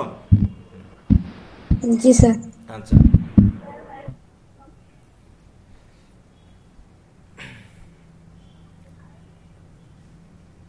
তাহলে হোয়াট ইজ হেমার্শিয়া বা tragic flaw, what is the tragic flaw of Oedipus? কোশ্চেনটা খুবই কিন্তু ইম্পর্টেন্ট, হ্যাঁ তাই তো? ইডিপাসের ট্র্যাজিক ফ্ল কি বলো? Hubris. Excessive pride. His excessive pride. হ্যাঁ, এক্সেসিভ প্রাইড আর হিউব্রিস, যেটাকে আবার বলা হচ্ছে কি হুব্রিস বা হিউব্রিস। হ্যাঁ এটা মিনিং কি? হিউব্রিস মানে কি স্যার? অহংকার। হিউব্রিস, অহংকার এবং excessive pride or self confidence. হ্যাঁ, ওই যে বলছে না যে আমি করি নাই, টাইরেসিয়াসকে পর্যন্ত ইয়ে করছে, এমনকি তার বাবাকে হত্যা করে সে জায়গা ছেড়ে দিতে পারতো। সে তো জানে, সে তো জীবনে এরকমটা করতে পারছে, আমি কাউকে খুন করবো না, আমি কারোর উপর রাখবো না, তাহলে তো আমার এই ঘটনাগুলো ঘটতো না। সে তো জানে যে তার বাবাকে হত্যা করবে, অতএব সে ইয়া করতে পারতো যে আমার চেয়ে বড় বয়সে যারা হবে তাদের আমি হত্যা করবো না বা মারবই না বা তাদের উপর আমি রাখবই না, তাহলে তো হতে পারতো। কিন্তু সে একটু অহংকারী ছিল, রাজার ছেলে বলে কথা, তাই না? আবার সে হচ্ছে কি স্ফিংসের প্রশ্নের উত্তর দিতে পেরেছে, অতএব কেউ পারেনি, টাইরেসিয়াস পর্যন্ত পারেনি। অতএব সে তো এই কথাগুলো বলছে নাকি যে তুমি তো পারোনি, আমি পেরেছি, আমি এদেরকে রক্ষা করেছি, অতএব আমি দেখতে পেয়েছি, তুমি না। এই কথাগুলোর মাধ্যমে তার হিউব্রিসটা কিন্তু প্রকাশ পায়। আচ্ছা, তো ঠিক আছে, তাহলে মনে হয় ব্রিফ কোশ্চেনে খুব একটা সমস্যা থাকার কথা না। তারপর যদি থাকে তো নেক্সট তো আরো ক্লাস আছে, সেই ক্লাসগুলোতে আমরা এগুলো নিয়ে যদি কারো সমস্যা থাকে সেগুলো নিয়ে কথা হবে। স্যার, হ্যাঁ বলো। স্যার 26 নাম্বারটা স্যার একটু বলবেন, মানে একটু জাস্ট মানে ক্যাথারসিস বললেই হবে, তাই তো? জি স্যার। 26 নম্বরটা নিয়ে টেনশন করার কিছু নাই, অলরেডি 2023 সালে চলে এসেছে। তারপরে বলি আর কি, 2023 সালে যেগুলো আসছে সেগুলো নিয়ে টেনশন করার কোনো দরকার নেই, 1 সেকেন্ডের সময় নষ্ট করার দরকার নেই এগুলো নিয়ে, ঠিক আছে তো? তারপর টার্মটা যেহেতু তোমরা জানো না, এটা একটু বলে দিই। ক্যাথারসিস মানে হলো, মনে করো তোমার খুব দুঃখ হয়েছে, বুঝতে পেরেছো? হ্যাঁ, তোমার খুব খারাপ লাগছে, তোমার বাবা, তোমার মা বা কেউ তোমার প্রিয় মানুষ তোমাকে খুব বকছে, এমন বকতেছে তোমার কেমন ভাল লাগছে না, মানে অস্বস্তি লাগছে। তারপর হলো কি, তুমি রুমে বসে মিউট রাখো, হ্যাঁ তুমি রুমে বসে খানিক কেঁদে দিলা, কেঁদে দেওয়ার পর কি ঘটনা ঘটবে? হালকা লাগবে কিনা বলো তো? কিছুটা লাগবে স্যার। হ্যাঁ, কাদার মানে প্রথম দিকে যে একটা ভার অবস্থা ছিল, একটু মিউট রাখো অনেক, হ্যাঁ স্যার। কার জানি শব্দ আসতেছে, মনে হয় মিউট করে একটু। আসিফ, এটা কার সমস্যা বলো তো? এক ধরনের দুবদাব সাউন্ড আসছে। একটু মিউট রাখতে হবে, যেহেতু তোমার মনে ইয়ারফোন নাই, এই কারণে সাউন্ডটা আসতেছে, কানে বাজতেছে। হ্যাঁ, তাই এই ক্যাথারসিস মানে হলো এরকম ইমোশনাল পিউরিফিকেশন, ঠিক আছে তো? যে তুমি একটা নাটক ড্রামা দেখবা, দেখার পরে তোমার ভিতরে একটা বোধোদয় হবে, বুঝতে পারছো? একটা বোধ কাজ করবে। যেমন আমাদের ছেলেমেয়েরা, হাই রে ইংরেজি সাহিত্য কি পড়তেছে ছেলে মেয়ে, হ্যাঁ ছেলে নাকি মাকে বিয়ে করবে, see see see see see, সব শেষ হয়ে গেল নাকি? জাত শেষ, ইংরেজি সাহিত্যের মানুষগুলো সব শেষ, সব অধর্ম করতেছে, সব এই করতেছে, সে করতেছে। অনেকে তো খ্রিস্টান হয়ে যায়। হ্যাঁ, না সেটার কথা আলাদা, বাদ দাও। হাইরে তোমরা কি পড়তেছো যেখানে মাকে বিয়ে করতেছে ছেলে, এসব কি পড়তেছো, কি এগুলো? কিন্তু এখানে কি দেখানো হয়েছে সেটা তো গল্পটাকে পুরোটা বলতে হবে। ছেলে মেয়ে না জেনে না পড়েই নিজেরা এমন ভাবে তুলে ধরে মনে হয় কি সব আজে বাজে জিনিস তারা পড়তেছে। হ্যাঁ, পুরো স্যার গতকালকে আমাকে একজনে বলছিল সাহিত্য পড়লে নাকি মানুষ নাস্তিক হয়ে যায়, মানুষ বিজ্ঞ হয়ে যায়, এই সে একদম বলছিল। পরে আমি বুঝিয়ে বললাম দেখো প্রতিটা রাইটিংস এর পিছনে একটা মোরালিটি আছে, হয়তো খারাপ কিছু দিয়ে ভালো কিছু রাইটার্স তুলে ধরে, এটা অনেকে বুঝেই না স্যার। হ্যাঁ হ্যাঁ, তোমাকে একটা কথা বলি, সেটা হলো, সেটা তো গেলই, মানে কি বলবো, এরকম যে মানে কি বলবো, আর বললাম না, ওটা বললে তোমরা অনেকে আবার মাইন্ড করতে পারো, ওটা বাদ দাও। তো এরকম কথা আমি শুনেছি। বলেন, সমস্যা নাই। না না না, ওটা না থাক, ওটা বাদ দাও, ওগুলো বাদ দাও। তো ঠিক আছে, তাই বলছে in literature and drama particularly in Aristotle theory of tragedy catharsis describe the emotional purification. মানে তোমার ভিতরে প্রথম একটা ইয়া করবে। তোমার কি এখন মনে হয় না যে আমার জীবনেও কি এরকম ঘটতে পারে না, ভাগ্যের মাধ্যমে এরকমটা ঘটনা আসতে পারে কিনা বলো? তোমার ইডিপাসের দুঃখ আসবে, তার একটা পিটি হবে, ইডিপাসের জন্য একটা পিটি বোধ করবা, আর নিজের জন্য একটা ভয় বোধ করবা যে এরকম ভাগ্যের বিষয় তো আমার জীবনেও ঘটতে পারে, যে আমি যেটা চাচ্ছি না, মনে করো আমি যেটা চাচ্ছি না সেটাই হয়তো বা গড আমাকে দিয়ে করায় নিচ্ছে। ঠিক আছে, আমি হয়তো যেটাতে পালাতে চাচ্ছি যে পথ দিয়ে, সেটাই হয়তো বা আমার ধ্বংসের পথ হতে পারে না? জি স্যার, জি স্যার। এরকম একটা ভয় কাজ করবে। হ্যাঁ, যে আমি হয়তো যেটাতে মনে করছি, দেখো আমার জীবনে যত উন্নতি হচ্ছে তত আমি ওই রাইম অফ দ্য অ্যানশিয়েন্ট ম্যানের কথা মনে করি, যে আমি এখন ভালো আছি মানে কি, আমি কি খুব দ্রুত কোনো খারাপ কিছুর মধ্যে পড়তে যাচ্ছি? কারণ ওই পাখিটাকে হত্যা করার পর অ্যানশিয়েন্ট ম্যানের তো ভালোই ছিল নাকি, আবহাওয়া ভালো হয়ে গেল। হ্যাঁ, সে সেটাকে অপরাধ বলে মনেই করলো না, সবাই তাকে বাহবা দেওয়া শুরু করলো। তার মানে আমি যখন ভালো আছি, তার মানে কি এমনটাও তো হতে পারে যে আমি হয়তো এর ভিতর দিয়ে কোনো অপরাধ করছি, আমি হয়তো বুঝতে পারছি না এটা অপরাধ। সৃষ্টিকর্তা হয়তো এমন পর্যায়ে নিয়ে গিয়ে আমাকে পারবে যেখান থেকে আর ওঠার জায়গা থাকবে না। হ্যাঁ, তো এরকম সাহিত্য পড়লে অপরাধ বোধগুলো তোমার ভিতরে এমনভাবে কাজ করবে না, তুমি সহজে অপরাধ করতে পারবে না। দেখবা যে এরকম একটা কাজ হয়, বুঝতে পেরেছো? আমি মনে করি সাহিত্য ধর্মের পাশাপাশি চলে, তাই তো? ধর্ম আমাদেরকে আধ্যাত্মিক বিষয় নিয়ে কথা বলাই, আর সাহিত্য ধর্ম আধ্যাত্মিক বিষয় নিয়ে আমাদের ভাবাই, আর সাহিত্য আমাদের মোরালিটি বিষয়টাকে ধর্মের সাথে মিলিয়ে জাগতিক উদাহরণ দিয়ে আমাদেরকে ভাবাই। ঠিক আছে তো? আমি সাহিত্যের ভিতরে খারাপ কিছু এখনো দেখিনি। হ্যাঁ, যদি লো কোয়ালিটির কিছু বই থাকে সেগুলো তো সাহিত্যের মধ্যে পড়ে না, সেটা থার্ড ইয়ারে গিয়ে তোমরা বুঝবা যে সব লেখা কি সাহিত্যের মধ্যে ফেলা যায় বলো? লেখা মানে কি সাহিত্য? অনেক ছেলে মেয়ে দেখেছো যে সেই সস্তা দামের নভেল পড়ে, সস্তা উপন্যাস, সস্তা নভেল, প্রেম কাহিনী এগুলো পড়ে, ওগুলো কিন্তু সাহিত্যের মধ্যে পড়ে না। বুঝতে পেরেছো? সাহিত্যের একটা আলাদা পর্যায় আছে, একটা স্টেজ আছে, লেখাটা সেই পর্যায়ে গেলেই সেটা সাহিত্যের মধ্যে পড়বে। তার মানে ইডিপাসের এই গল্পটা সারা বিশ্বের মানুষের কাছে এমনভাবে ধরা পড়ছে যে ধর্ম বর্ণ সবাই এটাকে পড়ে, কেউ এটাকে আজ পর্যন্ত খারাপ বলতে পারেনি। তাহলে এটা নিয়ে আন্দোলন হতো, মারামারি হতো, কাটাকাটি হতো কিনা বলো? কিন্তু স্কলাররা এর ভিতরে এমন কিছু খুঁজে পেয়েছে যে বিষয়টা আমরা কখনোই, হয়তোবা যারা এটার বিরুদ্ধে কথা বলে তারা আসলে ওই পর্যায়ে যায়নি, তাদের বোধটা ওই পর্যন্ত ওঠেইনি, তারা এটাকে নিয়ে গল্পই মানে এটা নিয়ে তারা ঢোকেইনি, বোঝেইনি, পড়েইনি। কিন্তু যারা পড়েছে তারা আজ পর্যন্ত এটা নিয়ে অন্তত খারাপভাবে কোনোভাবে কোনো ইঙ্গিত দিতে পারে না। কারণ এখানে ওইরকম খারাপ কোনো ইঙ্গিত আছে?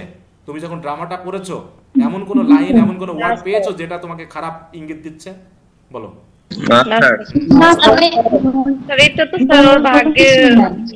এখানে কোনো ভাগ্য তো আছে, তারপরে ওয়ার্ডের কথা বলতেছে যে এমন কোনো খারাপ ওয়ার্ড থাকতে পারে না যে ওয়ার্ড গুলো তুমি পাইলে পারে মনে করবো হারি এরম এরম খারাপ খারাপ কথা আছে এই জায়গায়, এরকম কোনো কথা আছে কিনা? নাই। এখানে একটা এটা কাহিনীর সাথে মিলে গেছে ওইটা, কিন্তু এখানে এমন কোনো শব্দ নেই, এমন কোনো ওয়ার্ড নেই যেটা তুমি ইউজ করতে পারবে না ওই জায়গায়। ঠিক আছে তো? হ্যাঁ, ইউজ করতে পারবো না। তো যাই হোক, তাহলে ব্রিফ নিয়ে আমরা মোটামুটি মনে হয় কারো সমস্যা নেই। মূল কথা হলো টেক্সটটা যদি কেউ ভালো মতো পড়ে, আশা করি টেক্সট যদি ঠিক মতো পড়ে তাহলে আর সমস্যা থাকার কথা না। ঠিক আছে তো? ওকে, তারপরে আমরা তাহলে একটু শর্ট কোশ্চেন, মানে সবাই কি তোমরা একটু কোশ্চেনগুলো রিডিং করতে পেরেছো বলো? জি স্যার। আচ্ছা, হ্যাঁ স্যার। তাহলে শর্টে যদি কারো কোনো সমস্যা থাকে একটু বলো, এবং এই সমস্যাগুলোর সমাধান দেওয়ার পরে তোমরা কিন্তু কোশ্চেন আনসারগুলো একটু পড়ে ফেলার চেষ্টা করবা, মনে থাকবে? আর এমন ভাবে পড়বা যে যাতে কোশ্চেন কমন পাওয়া না লাগে, যে কোশ্চেন কমন পাইতে হবে তা না, কোশ্চেনের আনসারগুলো পড়তে পড়তে এমন একটা বোধ তোমার ভিতরে তৈরি হবে, যদি কোশ্চেন ঘুরিয়েও দেয় তুমি কিন্তু আনসার করতে পারবা। এই জন্য যারা অল্প 2-3টা কোশ্চেন বা 4টা কোশ্চেন পড়ে যায় তারা কিন্তু বিপদে পড়ে যায়। আর যারা কিছু কোশ্চেনের আনসার মোটামুটি রিডিং দিয়ে একটা ধারণা নিয়ে যায় তখন তারা ভালো করতে পারে। আমি তো পরীক্ষার আগে কমাই দিব, পরীক্ষা মানে এটা যখন হয়ে যাবে, তোমাদের যখন ইন্ট্রোডাকশন ড্রামার পড়াটা হয়ে যাবে, তারপরে কিন্তু আমি কোশ্চেন আবার কমাই দিব, কিন্তু শুরুতে আমি কমাবো না। সেই ক্ষতিটা আমি তোমাদের করতে চাচ্ছি না, যে হয়তো দেখাচ্ছে একটা কোশ্চেন আনসার পড়তে গিয়ে আর একটা কোশ্চেন আনসার যখন পড়লা তখন এমন কিছু তথ্য পেলা যে তথ্যটা তোমাকে ওই কোশ্চেন আনসারটা বুঝতে কিন্তু সাহায্য করলো। মানে ওভারঅল একটা আইডিয়া তৈরি হয়ে যাবে। আর একটা জিনিস বলছি, দয়া করে প্রশ্নের উত্তরে শুধু সামারি লিখে আসবে না। দেখা যাচ্ছে কোশ্চেন এক আর তুমি গল্পের প্রথম থেকে শেষ পর্যন্ত লিখে দিয়েছো, কোনো মার্ক হবে না। কিন্তু হয়তো কেউ 1-2 দিয়ে দিতে পারে, 10-এর ভিতরে 1-2-3 দিতে পারে যদি। আর যদি শর্ট কোশ্চেন হয় 1-এর বেশি পাবা না কিন্তু, যদি কোশ্চেন অনুসারে আনসার না হয়। যদি তুমি সামারি তুললে দিয়ে আসো, যেটাই যে ফার্স্ট ইয়ারে পরীক্ষা নিচ্ছে অনেকেই কাজ করতেছে, ঠিক আছে। তো আজকে একটা মেয়ের সাথে কথা হলো, সে তো কোথাও মানে পড়ছে কিনা জানি না, আমার এখানে পরীক্ষা দিচ্ছে, এসে দেখি সে কি যে লিখছে, হায় রে কপাল। আমি তো বলছি তোমার অবস্থা তো খারাপ। হ্যাঁ, একটা প্রশ্ন বলা হয়েছে, সে শুধু গল্পটা তুলে দিচ্ছে, প্রত্যেকটা শুধু গল্পের সামারি তুলে দিচ্ছে। লিখতেছে 3-4 পেজ, শর্ট কোশ্চেন 3-4 পেজ লিখতেছে, কিন্তু সব সামারি। মানে কোশ্চেন যেটা তার কোনো ইঙ্গিত ওর ভিতরে পাওয়া যাচ্ছে না যে কোশ্চেনের আনসার এটা আছে এখানে।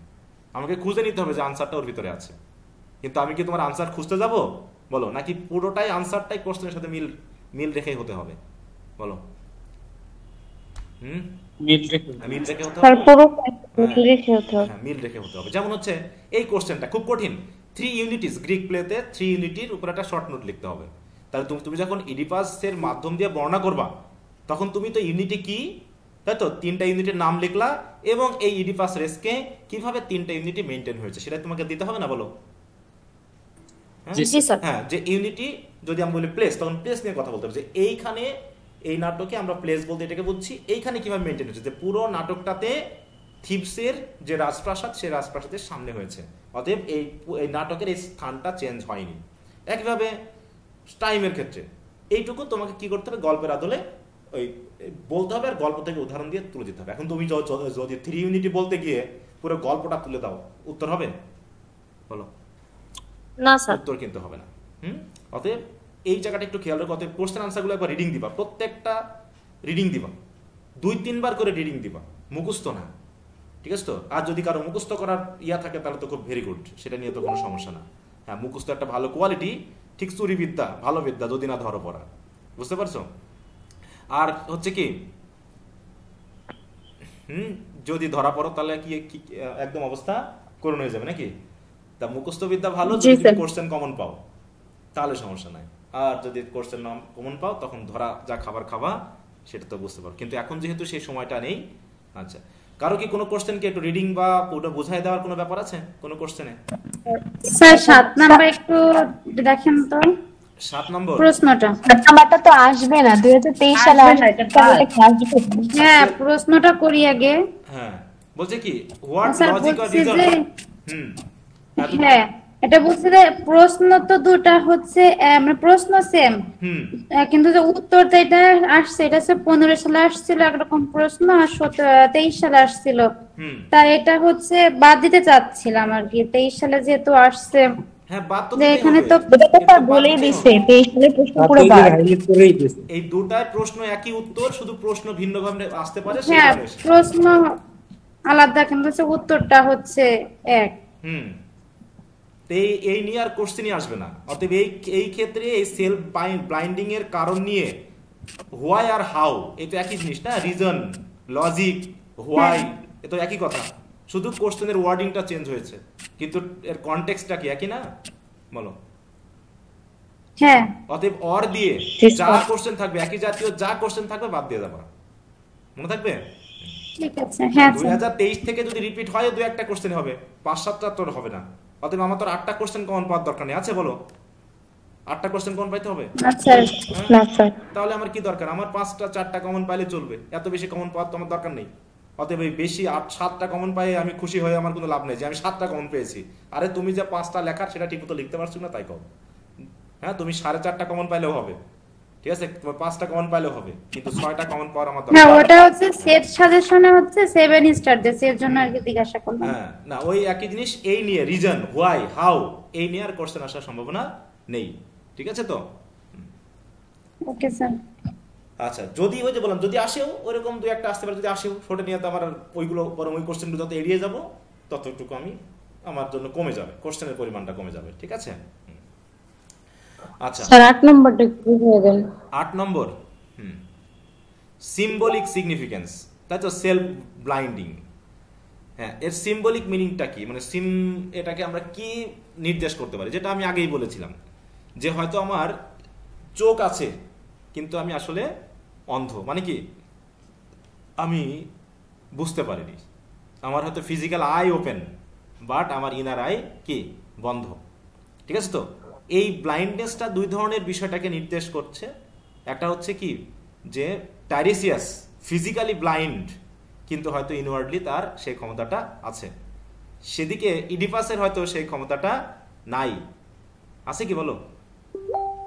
যে ক্ষমতাটা চোখ দিয়ে মানে ফিজিক্যাল আই দিয়ে সে দেখতে পাবে, যে নিজের দোষটা সে দেখতে পাচ্ছে না।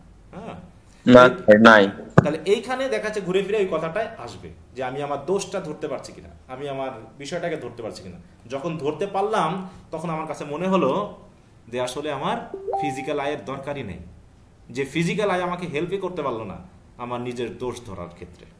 ঠিক আছে, এটাই। তাই যাই হোক আমরা এটা দেখি পড়ি। বলছে কি Oedipus self blinding in Sophocles বলছে ক্যারিজ প্রোফাউন্ড সিম্বলিক মিনিং, বিশেষ করে এই জায়গায় খেয়াল করো, representing the culmination of his tragic journey and serving as a powerful metaphor for self awareness। এই জায়গায় তাহলে সেলফ ব্লাইন্ডিং হচ্ছে কি, এটা একটা মেটাফর। এই মেটাফরিক্যালি সে কি নির্দেশ করছে? সেলফ অ্যাওয়ারনেস, গিল্ট মানে নিজের দোষ সম্পর্কে সচেতন হওয়া, and the consequence of uncovering the truth, যে সত্য যখন আনকভার হলো যে আসলে তার কনসিকুয়েন্সটা কি ঘটলো, তার ফলাফলটা সেলফ ব্লাইন্ডিং। তাহলে একদিকে হচ্ছে কি যে সেটা ব্লাইন্ড হলো কখন, যখন সে তার দোষ দেখতে পাইলো, নিজের সম্পর্কে বুঝতে পারলো। হ্যাঁ মানে কি তাহলে হচ্ছে আসলে বলছে কি আমাদের ফিজিক্যাল আই অন্যকে দেখতে সাহায্য করে, নিজেকে না। বুঝতে পারছো? আমাদের ফিজিক্যাল আই অন্যকে দেখতে সাহায্য করে। আমার নিজেদের দেখার জন্য কি কোনো ফিজিক্যাল আইয়ের দরকার আছে? আমি কেমন বলতো? আমরা যখন নিজেকে নিয়ে ভাবি তখন কি চোখ খুলে ভাবি নাকি চোখ বন্ধ করে ভাবি? একটু ভাবো তো। চোখ বন্ধ করে। তার মানে নিজেকে জানার জন্য, নিজেকে চেনার জন্য, নিজের সম্পর্কে, নিজের দোষ ভালো মন্দ বোঝার জন্য ফিজিক্যাল আয়ের কোনো দরকার নেই। অতএব ইডিপাস বুঝতে পারতেছে যে এত কিছু করলাম আমি, হ্যাঁ ফিংস থেকে আমার রাজ্যকে রক্ষা করলাম, ঠিক আছে তো, আমি নিজেকে এত বুদ্ধিমান মনে করলাম, এত বছর ধরে আমি রাজ্য শাসন করে আসলাম, কিন্তু আমি তো নিজেকে চিনতে পারিনি, হ্যাঁ নিজের সম্পর্কেই তো সচেতন না।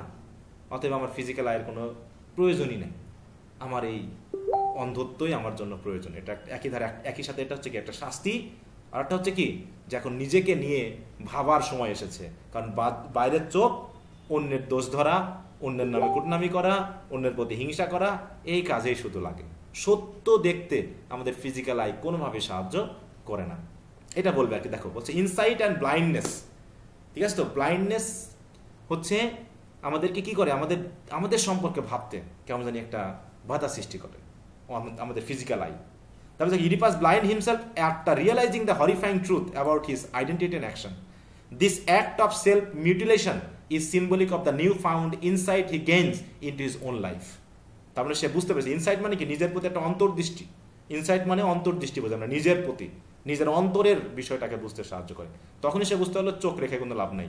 বলছে বাই দেখো physically blinding himself Oedipus metaphorically acknowledged the blindness that had shrouded his understanding of his past। হ্যাঁ তাহলে যে মানে নিজেকে এই বলে সে ব্লাইন্ড করলো যে আমার চোখ থাকা সত্ত্বেও এই চোখ আমাকে আমার অতীত সম্পর্কে বুঝতে দেয়নি, আমার অতীতকে ঢেকে রেখেছিল। শাউট করা মানে কি ঢেকে রাখা। অতএব এই চোখের আমার কোনো দরকার নেই। অতএব it is an act of self punishment for the blindness he displayed earlier in the play when he was unaware of the truth. তাহলে তার সেই পূর্বের ঘটনা, যে ঘটনা সম্পর্কে সে অসচেতন ছিল, যে চোখ তাকে বিষয়টা জানতে সাহায্য করেনি, সেই চোখ তার রাখারই দরকার নেই। অতএব একই সাথে এটা একটা শাস্তি, আর একই সাথে কি স্বীকার করে নেওয়া যে আমি আমার নিজের সম্পর্কেই অসচেতন ছিলাম। ঠিক আছে তো। ইনসাইট মানে কি, তাহলে নিজের সম্পর্কে জানা। আর ব্লাইন্ডনেস কেন হলো, যে কারণ এই চোখ আমাকে আমার অতীত সম্পর্কে জানতে দেয়নি। বুঝতে পেরেছো? এটা তা বলছে search for truth, Oedipus journey throughout the play revolves around the pursuit of truth. When he finally uncovers the reality of his identity and the heinous crimes he has committed, the weight of this knowledge becomes unbearable. আরো কিছু আসবে যেটা এখানে বলা হবে। কোথায় বুঝে দেখো যে কি হলো, যখন সে ফাইনালি বুঝতেই পারলো তার যে জঘন্যতম ক্রাইমটা, মানে এটা তো অবশ্যই জঘন্যতম একটা crime, the weight of this knowledge becomes unbearable, ঠিক আছে তো, অসহনীয়, অসহ্য। তাই তিনি কি করতে চাইলেন, নিজের শরীরে ব্যথা দিয়ে তিনি ওই ব্যথাটাকে যেন দূর করতে চাচ্ছেন। ব্যাপারটা এরকম হয় না, আমরা অনেক সময় করি না যে আমরা যখন খুব কষ্ট পাই তখন কেউ হাত কাটে, এরকম করে না, কেউ কপালে হাত দিয়ে থাবাই করে না, কেউ বুকে জোরে জোরে আঘাত করে, তার শরীরের ব্যথাটা যেন সে অনুভবই করতে পারে না, মানে অনেক জোরে জোরে আঘাত করে। কারণ কি, সে তার মনের কষ্টটা বলতে চাচ্ছে। বুঝতে পারছো? তাই এরকম ব্লাইন্ডিং করার মাধ্যমে সেই যে একটা পানিশমেন্ট সে নিজেকে দিচ্ছে, এই দেওয়ার মাধ্যমে তার অরিজিনাল যে ব্যথাটা সেটা হয়তো কিছুটা মানে কি মানে সহ্য করে নেওয়ার ক্ষেত্রে তিনি চেষ্টা করছেন, কারণ এটা আনবিয়ারেবল, অসহনীয়। তারপর যে blinding himself becomes a desperate attempt to escape the burden of truth. ওই সত্যটা যাতে এসকেপ করা যায়, আমি যেন নিজের ব্যথা মানে আমার শরীরের ব্যথা দিয়ে আমি যেন ওই ব্যথাটাকে একটু ভুলতে পারি, as he can no longer bear, কারণ তিনি যেন আর এটা দেখতে পাচ্ছেন না যে মানুষজন তাকে কিভাবে কিভাবে দেখবে। বলো, যখন আমাকে মানুষ বলবে, আঙুল তুলে বলবে এই সেই লোক যাচ্ছে, তখন কি তুমি দেখতে পারবা? বলো, সহ্য করতে পারবা দেখে? অতএব আমি যখন দেখতাম তখন আমাকে লোকে যা বলে বলুক, আমার দিকে লোক যেভাবে তাকাক, আমি তো দেখতে পাচ্ছি না। এটা হচ্ছে symbol of guilt and redemption.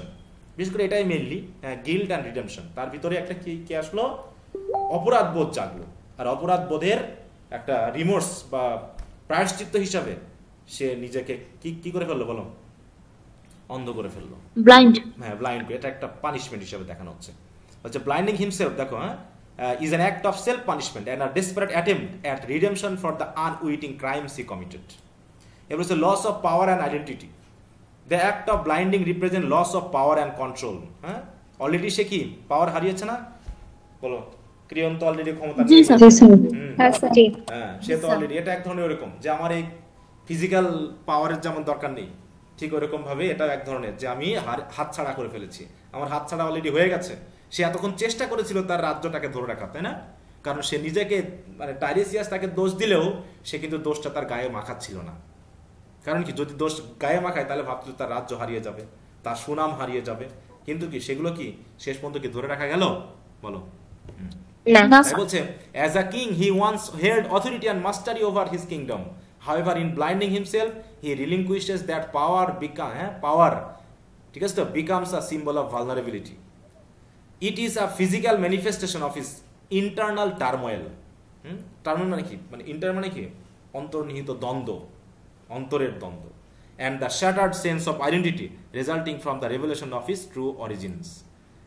সত্যিকারের তার যে অরিজিন, তার জন্ম, তাই তো, এইগুলো যখন সে শুনতে পারলো, মানে জানতে পারলো বা বুঝতে পারলো, তখনই তার যে মানে কি বলবো, সব শেষ, মানে এই ব্যাপারটা এরকম, আর কিছু আমার জন্য নেই। মানে এখন সে শুধু মরতে চাচ্ছে না। ব্লাইন্ড হলো কেন বলো তো? সে আর মরতে চাচ্ছে না, সে তো মরতে হয়। যখন কোরাসটা জিজ্ঞাসা করলো না যে ব্লাইন্ড কেন হলেন, কি কারণে বলো? কারণ চোখ নিয়ে কিভাবে বাবা মার সামনে গিয়ে দাঁড়াবে। আচ্ছা, এই ভুলটা কাদের আসলে? এই ভুলটা কাদের আলটিমেটলি? এটা কি ইডিপাসের ভুল পুরোপুরি? না স্যার, বাবা মায়ের। ক্যাটনিস যে একটা ছিল, একটা গোত্র, তারা একজন তাদের ভেতর থেকে একটা বাচ্চা চুরি করছিল। তো এর জন্য গডসরা ক্রুদ্ধ হয়ে তাদের এই জাত মানে যে তাদের এই গোত্রের যারা ছিল তাদেরকে অভিশাপ দিচ্ছিল, এবং তখন সেই গোত্রেরই একজন ছিলেন কিং লায়াস, এবং তিনিও ওই অভিশাপে অভিশপ্ত হন, এবং তাকে এই জন্য বলা হয় যে তোমার যদি ছেলে সন্তান হয় তাহলে সে তোমাকে হত্যা করবে এবং তোমার স্ত্রীকে বিয়ে করবে। টেক্সটের শুরুতেই তো এই বিষয়টা আমরা দেখেছিলাম, তাই না? জি স্যার। তো সেই অভিশাপের অভিশাপ এখানে আসলে কাউকে আর দায়ী করার কিছুই নেই। কারণ অন্তত ইডিপাস তো না, তার পূর্বপুরুষ দায়িত্ব আছে। কারণ আমাদের কোরআন বা বাইবেলে অনেক জায়গায় লেখা আছে যে একজনের অপরাধ 14 জেনারেশন পর্যন্ত কিন্তু বুঝতে পেরেছো, বর্তাতে পারে। তো এরকম আর কি, আমি অপরাধ করেছি বলে যে আমি শাস্তি পাবো এমনটা না, হয়তো দেখা যাচ্ছে আমার আগে কেউ একটা অপরাধ করে গেছে, ওই শাস্তি এসে আমার উপরে পড়তেছে, এরকমটা হতে পারে। ওকে, তো যাই হোক, তাই বলছে loss of power and identity. হ্যাঁ, এটা একটা সিম্বল। তাহলে ব্লাইন্ডিংটা হচ্ছে কি, যে আমি আমার দৃষ্টিশক্তি হারানো মানেই তার অরিজিনালি হয়তো তার আইডেন্টিটি, তারপরে তার যে রাজ্য ক্ষমতা সে হারিয়েছে, এটারও একটা সিম্বল হয়ে যেতে পারে। হ্যাঁ, এই ব্যাপারটা। অতএব আমরা বেশ কয়েকটা বিষয় পাইলাম এখানে, সেটা হচ্ছে কি, প্রথমে হচ্ছে গিল্ট, তাই তো, এবং হচ্ছে তার হচ্ছে শাস্তি। হ্যাঁ, তাহলে নিজের সম্পর্কে সত্যটা জানতে পারা, আর হচ্ছে নিজস্ব শাস্তি নেওয়া, আর এটার মাধ্যম দিয়ে সে হচ্ছে প্রায়শ্চিত্ত করতে যাচ্ছে। আর কি হচ্ছে লস অফ পাওয়ার, এটাকে হয়তো এর মাধ্যম দিয়ে সিম্বলিক্যালি রিপ্রেজেন্ট করা হচ্ছে। ঠিক আছে, তো বলছে it serves as a powerful conclusion to Oedipus tragic journey, emphasising the consequence of confronting one's ইত্যাদি। যাও, কি বুঝতে পেরেছো? মানে জাস্ট তুমি এটা গল্প আনলে তো হবে না, এই জায়গায় এখানে কি গল্প বললে হবে বলো তো? যখন এই প্রশ্নটা আসবে যে প্রথম থেকে শেষ পর্যন্ত গল্পটা বলে গেলাম, হবে না। এখানে যে সিম্বলিক, এটা দিয়ে কি কি রিপ্রেজেন্ট করতে পারে, মানে তুমি কি কি আইডিয়া পেয়েছো, মানে তুমি এই ব্লাইন্ডিংটাকে, সেলফ ব্লাইন্ডিংটাকে কোন কোন অ্যাঙ্গেলে ভাবতে পারো। তুমি যদি নিজে ওই জায়গায় যাতা, তুমি যদি নিজে ইডিপাস হতো, তাহলে তুমি কেন সেলফ ব্লাইন্ডিং করলা, তার একটা সিগনিফিকেন্স তোমাকে তুলে ধরতে হবে, যে এই কারণে। এখানে যারা বলেছে এগুলো তো স্কলারদের আলোচনা, যে হয়তো এগুলো হতে পারে। এগুলো তো সরাসরি ড্রামাতে বলা নেই, আছে যে কি কি সিম্বলিক ব্যাপার আছে এখানে, ড্রামাতে বলা নেই। কিন্তু আমরা হয়তো ড্রামার যে ক্রিটিসিজম, ক্রিটিক্যাল ডিসকাশন বা থিমেটিক অ্যানালাইসিস, ওর আদলে আমরা এই সিম্বলিক মিনিংগুলো বুঝতে পারি। ওকে, কি বুঝতে পারছো?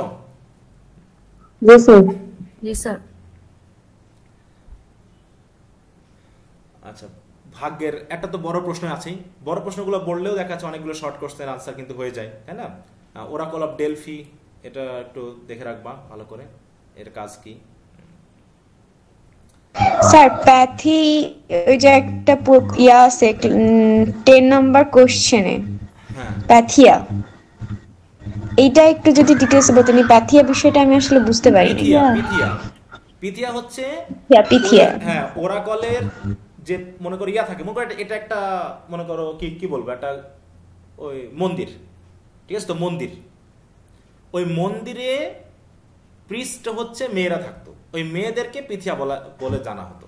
যেমন তোমার মসজিদে যিনি ওই যে আজান দেয়, তাকে আমরা কি বলে চিনি? ইমাম বলি, তাই তো, যিনি হয়তো ওখানে ইয়া চালান, এবার তিনি যেটা ওই কংগ্রিগেশন চালান, যখন ইয়াটা হয়, নামাজটা চলে, যেটা পরিচালনা করে, তাকে আমরা কি নামে চিনি? ওইরকম এখানে ওই ওরাকলের মন্দিরে যে উইমেনরা প্রিস্ট হিসাবে কাজ করতো, তাদেরকে পিথিয়া বলে জানতো, ঠিক আছে তো। এবং এখানে তো কথাটা বলাই আছে, আমি তো ওগুলো শর্ট, মানে প্রথম দিকেই তো আলোচনা করেছি, মনে হয় ইডিপাসের শুরুর দিকেই করেছি না, কোরাস নিয়ে আলোচনা করেছি, তার ওরাকল অফ ডেলফি নিয়ে আলোচনা করেছি, এবং ছবি সহ দেখিয়ে দিয়েছি যে একটা উইমেন, সে হচ্ছে কি তিনটা, হ্যাঁ তাই তো, তিনটা ইয়া মানে লেগ বিশিষ্ট একটা কি বোল থাকবে বা একটা টেবিল থাকবে, সেখানে বসে সে কি করবে, তার সম্পর্কে ভবিষ্যৎবাণী বলে। এবং যখন ভবিষ্যৎবাণী বলবে, তখন সে কেমন হবে, মোহিত হবে, মানে কি ওই যে দেখবো যে জিনে ধরা বা পরিতে ধরা ইয়ে আছে না, এরকম মানুষ আছে না, যে জিনে ধরে, যখন তারা জিনে ধরে তাদেরকে, তখন কি তারা মানুষের ইয়াতে থাকে, সেন্সে থাকে বলতো? না, মানুষের সেন্সে থাকে না। তা ওইরকম ট্রান্সলাইক মানে ওরকম একটা সেন্সে চলে যাও। যখন চলে যাবে, ওই অবস্থায় তারা কিছু কথা বলবে, ওই কথাগুলো তার আশেপাশে যে সকল লোকেরা থাকবে, সেইগুলোকে আবার তারা মেসেজ আকারে লিখবে, লিখে তারপরে তার কি বলতে পারে ভবিষ্যৎবাণী হিসাবে, সেটাকে বলে দিবে, ঠিক আছে? এই যে বলছে, দেখো, she would utter cryptic and poetic prophecies, সে তার ওই কথাবার্তার মধ্যে দিয়ে প্রফেসি বলবে, এবং কি হবে তারপরে সেই তার আশেপাশে যারা থাকে, দেখো, were then interpreted by priest and attendants, এবং তার আশেপাশে যে সকল প্রিস্ট বা অ্যাটেন্ডেন্টস থাকে, সেইগুলোকে আবার তারা ইন্টারপ্রেট করবে যে কি বলা হলো এইভাবে। এখন ওরা মানে গড তো সরাসরি কথা বলে না, এই যে ওরাকলের এটা হচ্ছে কার ইয়া মন্দির বলতো, এই ডেলফি এটা কার মন্দির? সরাসরি কি অ্যাপোলো দেবতা চলে আসে, গিয়ে দাঁড়ায় ওই উপরে, কথা বলে না, বরং অ্যাপোলো দেবতাকে, অ্যাপোলো দেবতার সাথে পিথিয়া নামক যে প্রিস্টটা থাকে, প্রিস্টেসটা থাকে, তারা কি করে, একটা মানে কি ওই যে মোহিত হওয়ার মাধ্যম দিয়ে তাদের একটা কানেকশন তৈরি হয়। তারপরে হয়তো সেই মেয়ে নিজের মুখে কথা বলছেন, তখন জিন যেমন কথা বলে, ওরকম হয়তো অ্যাপোলো দেবতা হয়তো তার মুখ দিয়ে এই বাণীগুলো বলছেন, এরকম একটা ব্যাপার ঘটে। ঠিক আছে, কি বুঝতে পারছো? জি স্যার, বুঝতে পারছি। তারপর তো এগুলো শেষ হয়ে যায়, বিশেষ করে যে যখন ক্রিশ্চিয়ানিটি আসলো, দ্য রাইজ অফ ক্রিশ্চিয়ানিটি যখন আসলো, তখন তো এগুলোতে বিশ্বাস বন্ধ করা হলো। যেমন এখানে, যেমন বাংলাদেশের এই উপমহাদেশে কোন ধর্মের মানুষ ছিল বেশি বলো একসময়? হিন্দু ধর্মের মানুষ, সবাই হিন্দু ধর্মের ছিল। তারপরে যখন ধরো ইসলাম আসলো 1203 বা তার আগে 700 কততে যখন প্রচার শুরু তখন আসলো, তারপর যখন প্রচার হলো তখন কি ওই হিন্দু ধর্মীয় প্রথাগুলো কি আর মানলো বলো? তখন যারা থাকবে মানলো না, হয়তো তাদের মতো করে পালন করলো।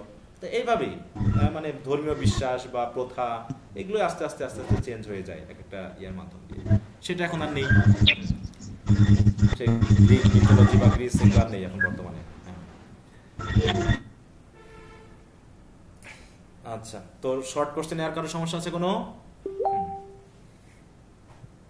না স্যার, শর্ট কোশ্চেন পর্যন্ত পড়তে পারছি, ব্রড গুলো এখনো ধরতে পারিনি।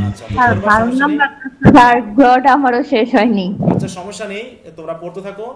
দরকার হলে আমরা বৃহস্পতিবারে তো আমাদের আলোচনা থাকবে, ঠিক আছে? হ্যাঁ, তখন আমরা স্যার ওই হচ্ছে অ্যাজ ইউ লাইক ইট, ওটাতে কোশ্চেন আমি সবগুলোই দেখলাম, তো সবথেকে বেশি কোশ্চেন হচ্ছে অ্যাজ ইউ লাইক স্যার আপনি একটু জোকাস্টার প্রাইড গুলো আপনার ভাষায় বলে দেন। বুঝলাম না, বলো। হ্যাঁ, কেউ কিছু বললা? স্যার জোকাস্টার প্রাইড গুলো একটু আপনি আপনার ভাষায় বলে দেন। ওটা ওই আগে পড়ে ফেলি তারপরে বলি, ওই দিন বলবো। ঠিক আছে? জি স্যার। স্যার হ্যাঁ বলো। স্যার 12 নাম্বারটা স্যার একটু যদি বুঝাই দিতেন। রিডল অফ দ্য ফিংস, এখানে কি ছিল বলো তো? এই যে এডিপাস যে ফিংস এর রিডলটা সমাধান করলো, রিডলটা কি ছিল পড়েছো? জি স্যার। স্যার কি ছিল বলো তো? সকালবেলা 4 পায়ে হাঁটে, হ্যাঁ, দুপুরবেলা 2 পায়ে, বিকেলবেলা 3 পায়ে, সন্ধ্যায়। তিনটাই তো আছে এখানে। তাহলে কারা কে সেটা? What is that? মানুষ, তাই না? তাহলে ওইখানে সেই কথাটা বলতে হবে যে ফিংস একটা রিডল ধরছিল, যে রিডলটার সমাধান যে করতে পারবে সেই হচ্ছে ফিংসকে ওখান থেকে তাড়াতে পারবে, নাকি ফিংসের সমস্যা থেকে মানুষকে রক্ষা করতে পারবে। তাই ফিংসটা আসলে কি ছিল আগে সেটা যদি আমরা দেখি, ফিংস কি ছিল? সে হচ্ছে কি একটা mythical creature with the body of a lion and the head of a human being, নাকি? হ্যাঁ, terrorise the city of Thebes by posing a riddle to a passer by, মানে যে তার পাশ দিয়ে যাবে তাকেই এটা সে ধরবে। বুঝতে পারছো? স্যার পারবো স্যার, বুঝতে পারছি স্যার। এটা স্যার একটা কোশ্চেন ছিল, ফ্রাইডেতে এক্সাম নেবেন? হ্যাঁ অবশ্যই, ফ্রাইডেতে এক্সাম নিব। ওটা কি হচ্ছে দুইটা গল্পের উপর, অ্যাজ ইউ লাইক ইট আর হচ্ছে ওডিপাস রেক্স এর উপর, তাই তো? দুটো থেকে কোশ্চেন থাকবে। আমি তো গত ক্লাসে বিস্তারিত আলোচনা করেছি যে তোমার হয়তো বা অ্যাজ ইউ লাইক ইট শেষ না হলে যে তুমি পরীক্ষা দিতে পারবে না তা কিন্তু না, ঠিক আছে? তো দেখা যাচ্ছে তুমি ইডিপাসের উপরেই ভালো করে প্রিপারেশন নিলা, আর ব্রিফ কোশ্চেনগুলো মানে মোটামুটি ইডিপাসটা শেষ করে অ্যাজ ইউ লাইক ইটটা যতটুকু শেষ করতে পারো, মনে থাকবে? এই ওকে স্যার। কারণ তোমরা তো পরে আরো সময় যখন পাবা বা নিজের অবস্থা অনুসারে তোমাকে অন্যান্য আরো বাড়তি সময় দিয়ে, মানে আমি তোমাদের একটা চাপের ভিতরে এই জন্য ফেলেছি যে এই চাপের ভিতরে অনেক পড়া হয়ে যাবে, ঠিক আছে? তো তোমরা এখন নিজেরাই বুঝতে পারবে যে সময় খুব কম আছে, নাকি? জি, তার চাপটার অনেক দরকার আছে, ঠিক আছে? চাপটা যদি না পাইতা তাহলে তুমি বুঝতেই পারতা না যে তোমাকে আসলে কতটুকু চাপ নিয়ে পড়া উচিত। অনেকে হয়তো দেখো এখনো হালকা ভাবেই চলতেছে, যখন হয়তো ফর্ম ফিল আপ করবে বা হচ্ছে রুটিন দিবে তখন অনেকে সচেতন হবে, বুঝতে পেরেছো? তো তার আগেই এই ব্যাচটার মাধ্যম দিয়ে তোমরা একটা ফোর্স পাবা যে না আমার পড়াটা তো অনেক পড়া, আমাকে তো অনেক পড়তে হবে। তাহলে এর ভিতরে দেখবা যে অনেক পড়া হয়ে যাচ্ছে, হয়তো একদম 100% হবে না, কিন্তু এর মাধ্যম দিয়ে তুমি 60% পড়াটাকে কিন্তু আগিয়ে নিতে পারবা। একদম 60% পড়া কিন্তু আগায় যাবে, ঠিক আছে? তো গুছিয়ে যাবে। আর টেস্টগুলো সবাই একটু চেষ্টা করবা দেওয়ার জন্য। যদি তোমার টেস্ট দেওয়ার ইচ্ছা না থাকে তাহলে কিন্তু আর পড়া হবে না। টেস্ট যার দেওয়ার ইচ্ছা থাকে তারই পড়াটা হবে। যারা টেস্ট বাদ দিবে, আজ দেব না কাল দিব দেখবো যে আর দেওয়া হচ্ছে না, আর টেস্ট দেওয়া হচ্ছে না মানে পড়াটা আর হচ্ছে না, তাহলে শেষ তোমার অবস্থা। আচ্ছা, তাহলে এটা বাদ দিলাম। এখন শর্টগুলো আবার একটু ভালো করে দেখে নিবা। যদি ব্রডে আপাতত হয়তো কেউ পড়ে থাকতে পারো, যদি কারো কোনো সমস্যা থাকে সেটা একটু বলো। যদি সমস্যা না থাকে তো ভালো কথা। আর যদি মনে হয় যে এখনো পড়া হয়নি, তাহলে আগামী বৃহস্পতিবারে হোক আমরা বিষয়টি নিয়ে আলোচনা করব। আর যদি মনে হয় তোমাদের যে আজ কি বার, রবিবার, আজকে রবিবার স্যার। জি স্যার। তাহলে মঙ্গলবারে আমরা হয়তো একটু ক্লাস নিতে পারি। আমি দুটার কথা বলেছি, যদি আরো লাগে সমস্যা না, যদি আরো লাগে আমি নিব ক্লাস, সেটা মানে মিনিমাম 2টা, ঠিক আছে তো? যদি লাগে আমি ক্লাস নিব, টেনশন নেই, ঠিক আছে? আচ্ছা, তাহলে মঙ্গলবারে দরকার হলে আমি ক্লাস নিব। হ্যাঁ, আমি ক্লাসের লিঙ্ক শেয়ার করব, তোমাদের যাদের সমস্যা থাকবে ইডিপাস নিয়ে তোমরা একটু যুক্ত হবো, ঠিক আছে তো? ওকে স্যার, অনেক ভালো হবে। আচ্ছা, তাহলে যদি ব্রডের সমস্যা এখনো পাওনি বা যদি কারো কোনো সমস্যা নেই সেটা তো হলোই। এখন যদি কারো থাকে বলো। হ্যাঁ বলো।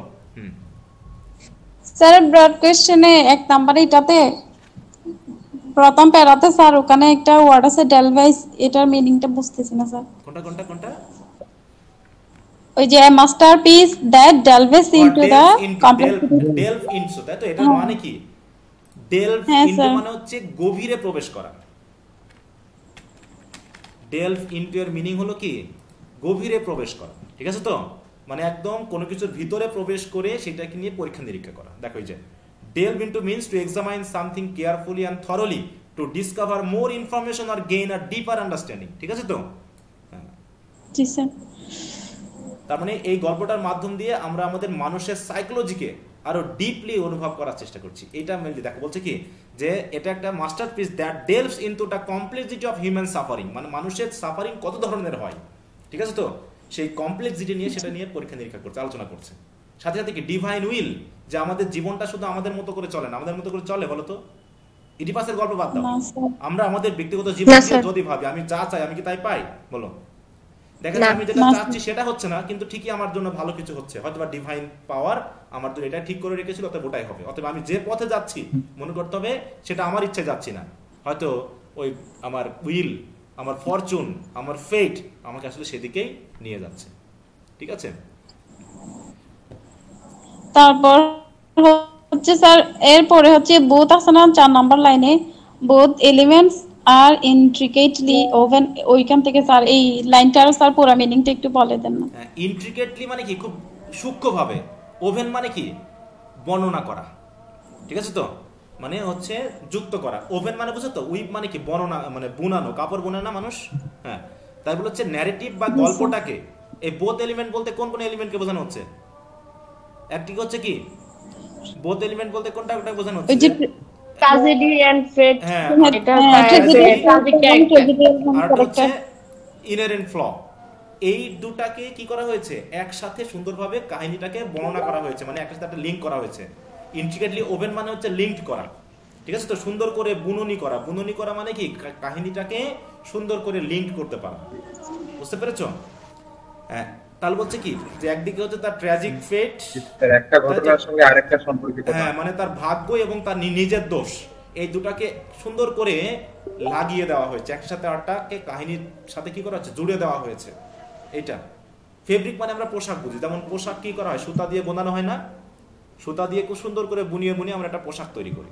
তেমনি কাহিনীগুলোকে একটার সাথে আরেকটা জুড়ে দিয়ে কি সুন্দর করে বোনানো হয়েছে, তাই বলা হচ্ছে এখানে। বুঝতে পেরেছো? আর যদি আমরা এখন ক্লোজ এক্সামিনেশন করি, অতএব সুন্দর করে বোনানো হয়েছে। এখন আমরা যদি এটাকে সুন্দর করে পরীক্ষা নিরীক্ষা করি, তাহলে আমরা বুঝতে পারবো যে ইডিপাস রেস কিভাবে embodies both a tragedy of fate and a tragedy of character. এটা শুধুমাত্র না ট্র্যাজেডি অফ ফেট, না এটা ট্র্যাজেডি অফ ক্যারেক্টার, বরং এটা ফেট এবং ক্যারেক্টার দুটাই। বুঝতে পেরেছো? এখানে প্রশ্ন করা হয়েছে যে তুমি এটা কি ট্র্যাজেডি অফ ফেট বলবা নাকি ট্র্যাজেডি অফ ক্যারেক্টার বলবা? আর এখানে কি কি বলা হচ্ছে? যে আসলে এটা দুইটাই, নাকি? আমরা যে দিক দিয়ে তাকাবো আমরা সেদিক দিয়েই কিন্তু উত্তর পাবো কিনা বলো? আমরা কখনো ভাগ্যের দোষও দিতে পারছি, আবার তার চরিত্রেরও দোষ আছে। চরিত্রের দোষ কোন জায়গায় বলো তো? সে যদি চাইতো যে আমি আমার থেকে যদি 10 দিনেরও কোনো বড় মেয়ে হয় করবো না, তাই না? বয়সের ব্যাপারটা হতে পারতো না? অথবা আমি রাগ করবো না, কখনো আমি রেগে যাবো না, আমি কাউকে হত্যা করবো না, আমি কোনোদিন বিয়েই করবো না, তাহলে হতো এগুলো বলো? যখন সে ভাবতেছে যে মার সাথে, তার মানে আমি কোনোদিন বিয়েই করবো না, হতে পারতো না এরকম?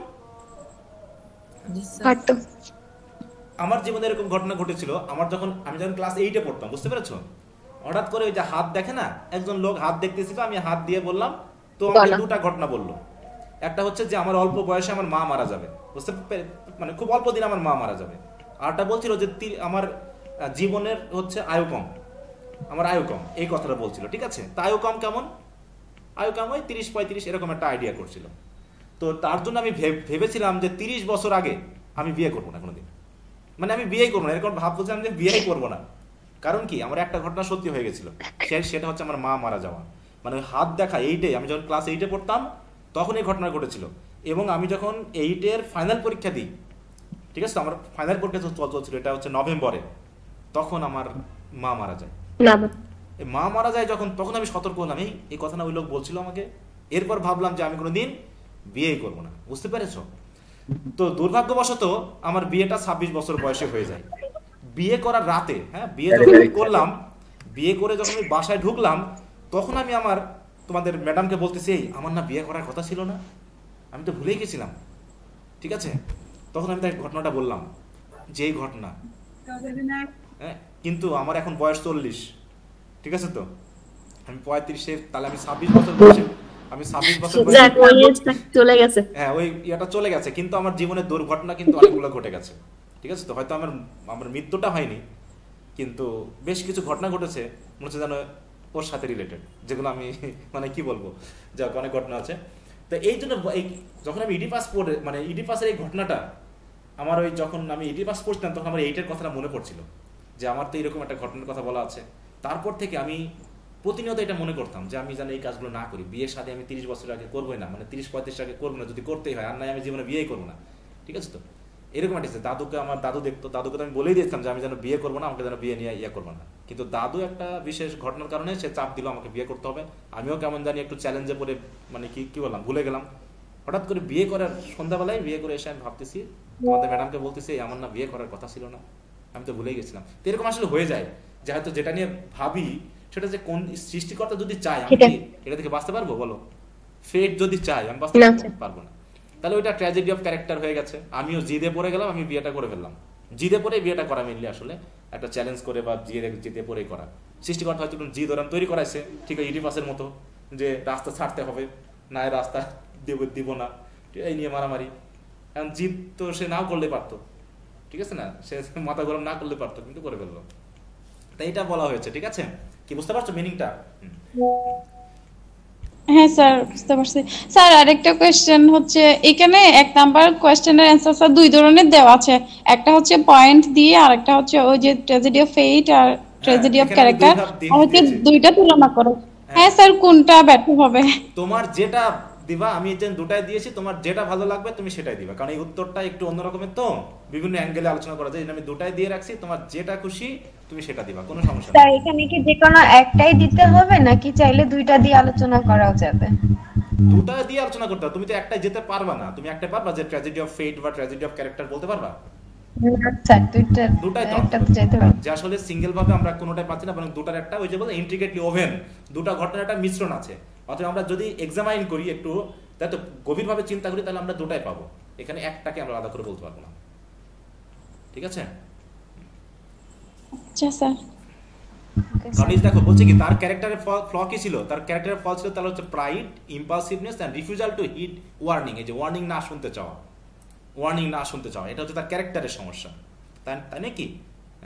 আর ফেট তো আছেই, আর ফেট তো বলেই গেছে যে এই ঘটনাগুলো ঘটবে, এই জন্য তাকে সেই মেরে ফেলার চিন্তা ভাবনা করা হলো, সে বেঁচে গেল। তারপরে ওখান থেকে সে বাবাকে মারবে না বলে পালিয়ে আসলো, কিন্তু আসলে যাকে মারলো সেই তার বাবা। অতএব এটা তো তার জানার বাইরে, অতএব এটা হচ্ছে ফেটের ব্যাপার। কিন্তু যেগুলো তার নিজের দোষ ছিল সেগুলো হচ্ছে অতিরিক্ত অহংকার, তাই তো? তার হচ্ছে কোনো কিছুতে হঠাৎ করে কাজ করা, মাথা গরম করা, আর হচ্ছে কারো ওয়ার্নিং না শোনা। স্যার ক্লাসটা একটু দিয়ে দিন স্যার। হ্যাঁ ক্লাস তো দিয়ে দিব, ক্লাস 2 জায়গাতেই পাবা, রিভিশন ক্লাস হিসাবে থাকবে। এই জায়গায় আমি একটু দেখাই দিই। আচ্ছা তাহলে তোমাদের মঙ্গলবার আমি ক্লাস নিব, তোমরা থাকবার, সমস্যা না। এই যে তোমরা চলে যাবা হচ্ছে, এই যে ড্রামার থাকবে, এই জায়গায় একটা ফোল্ডার করবো, ঠিক আছে তো? 2-এ এখানে সরি 1-এই হবে, এটাকে 2 করে দিব। এখানে লিখবো হচ্ছে রিভিশন ক্লাস। এই রিভিশন ক্লাসের মাধ্যমে এই ড্রামার যতগুলো ক্লাস হবে সব এর ভিতরে চলে যাবে, ঠিক আছে? রিভিশন ক্লাস হিসেবে রিভিশন ক্লাস 1 2 এরকম নাম দিব, এখানে থাকবে। আচ্ছা তো ঠিক আছে, তাহলে যেহেতু আজকে আর পড়োনি অতএব আর সময় নষ্ট করাবো না, মঙ্গলবারে তোমাদের ক্লাস নিব। হ্যাঁ, মঙ্গলবারে তাহলে তোমরা যুক্ত হবে, যাদের যাদের সমস্যা থাকবে। স্যার মঙ্গলবারে কোন ক্লাস হবে বলো? হ্যাঁ, কেউ কিছু বললা? বলো। স্যার মঙ্গলবারে কোন বিষয়ের উপর ক্লাস হবে? এই যে বললাম যে ইডিপাসের ব্রড কোশ্চেন গুলো যেহেতু অনেকে হয়তো বা পড়ে শেষ করতে পারেনি সেটার জন্য। আর যদি কারো অ্যাজ ইউ লাইক ইটের সমস্যা থাকে যে ওটা পড়া হয়ে গেছে sir, as you like it আমি শুরু করেছি, ওখানে যদি সমস্যা থাকে তাহলে ওটা নিয়ে করবা, ঠিক আছে? আচ্ছা স্যার। মানে মূল কথা হলো এই এক সপ্তাহে যে দুটো টপিক আছে এর ভিতরেই আমাদের আলোচনা থাকবে। ওকে, সো গুড নাইট, সবাই ভালো থাকো। ওকে, বাই।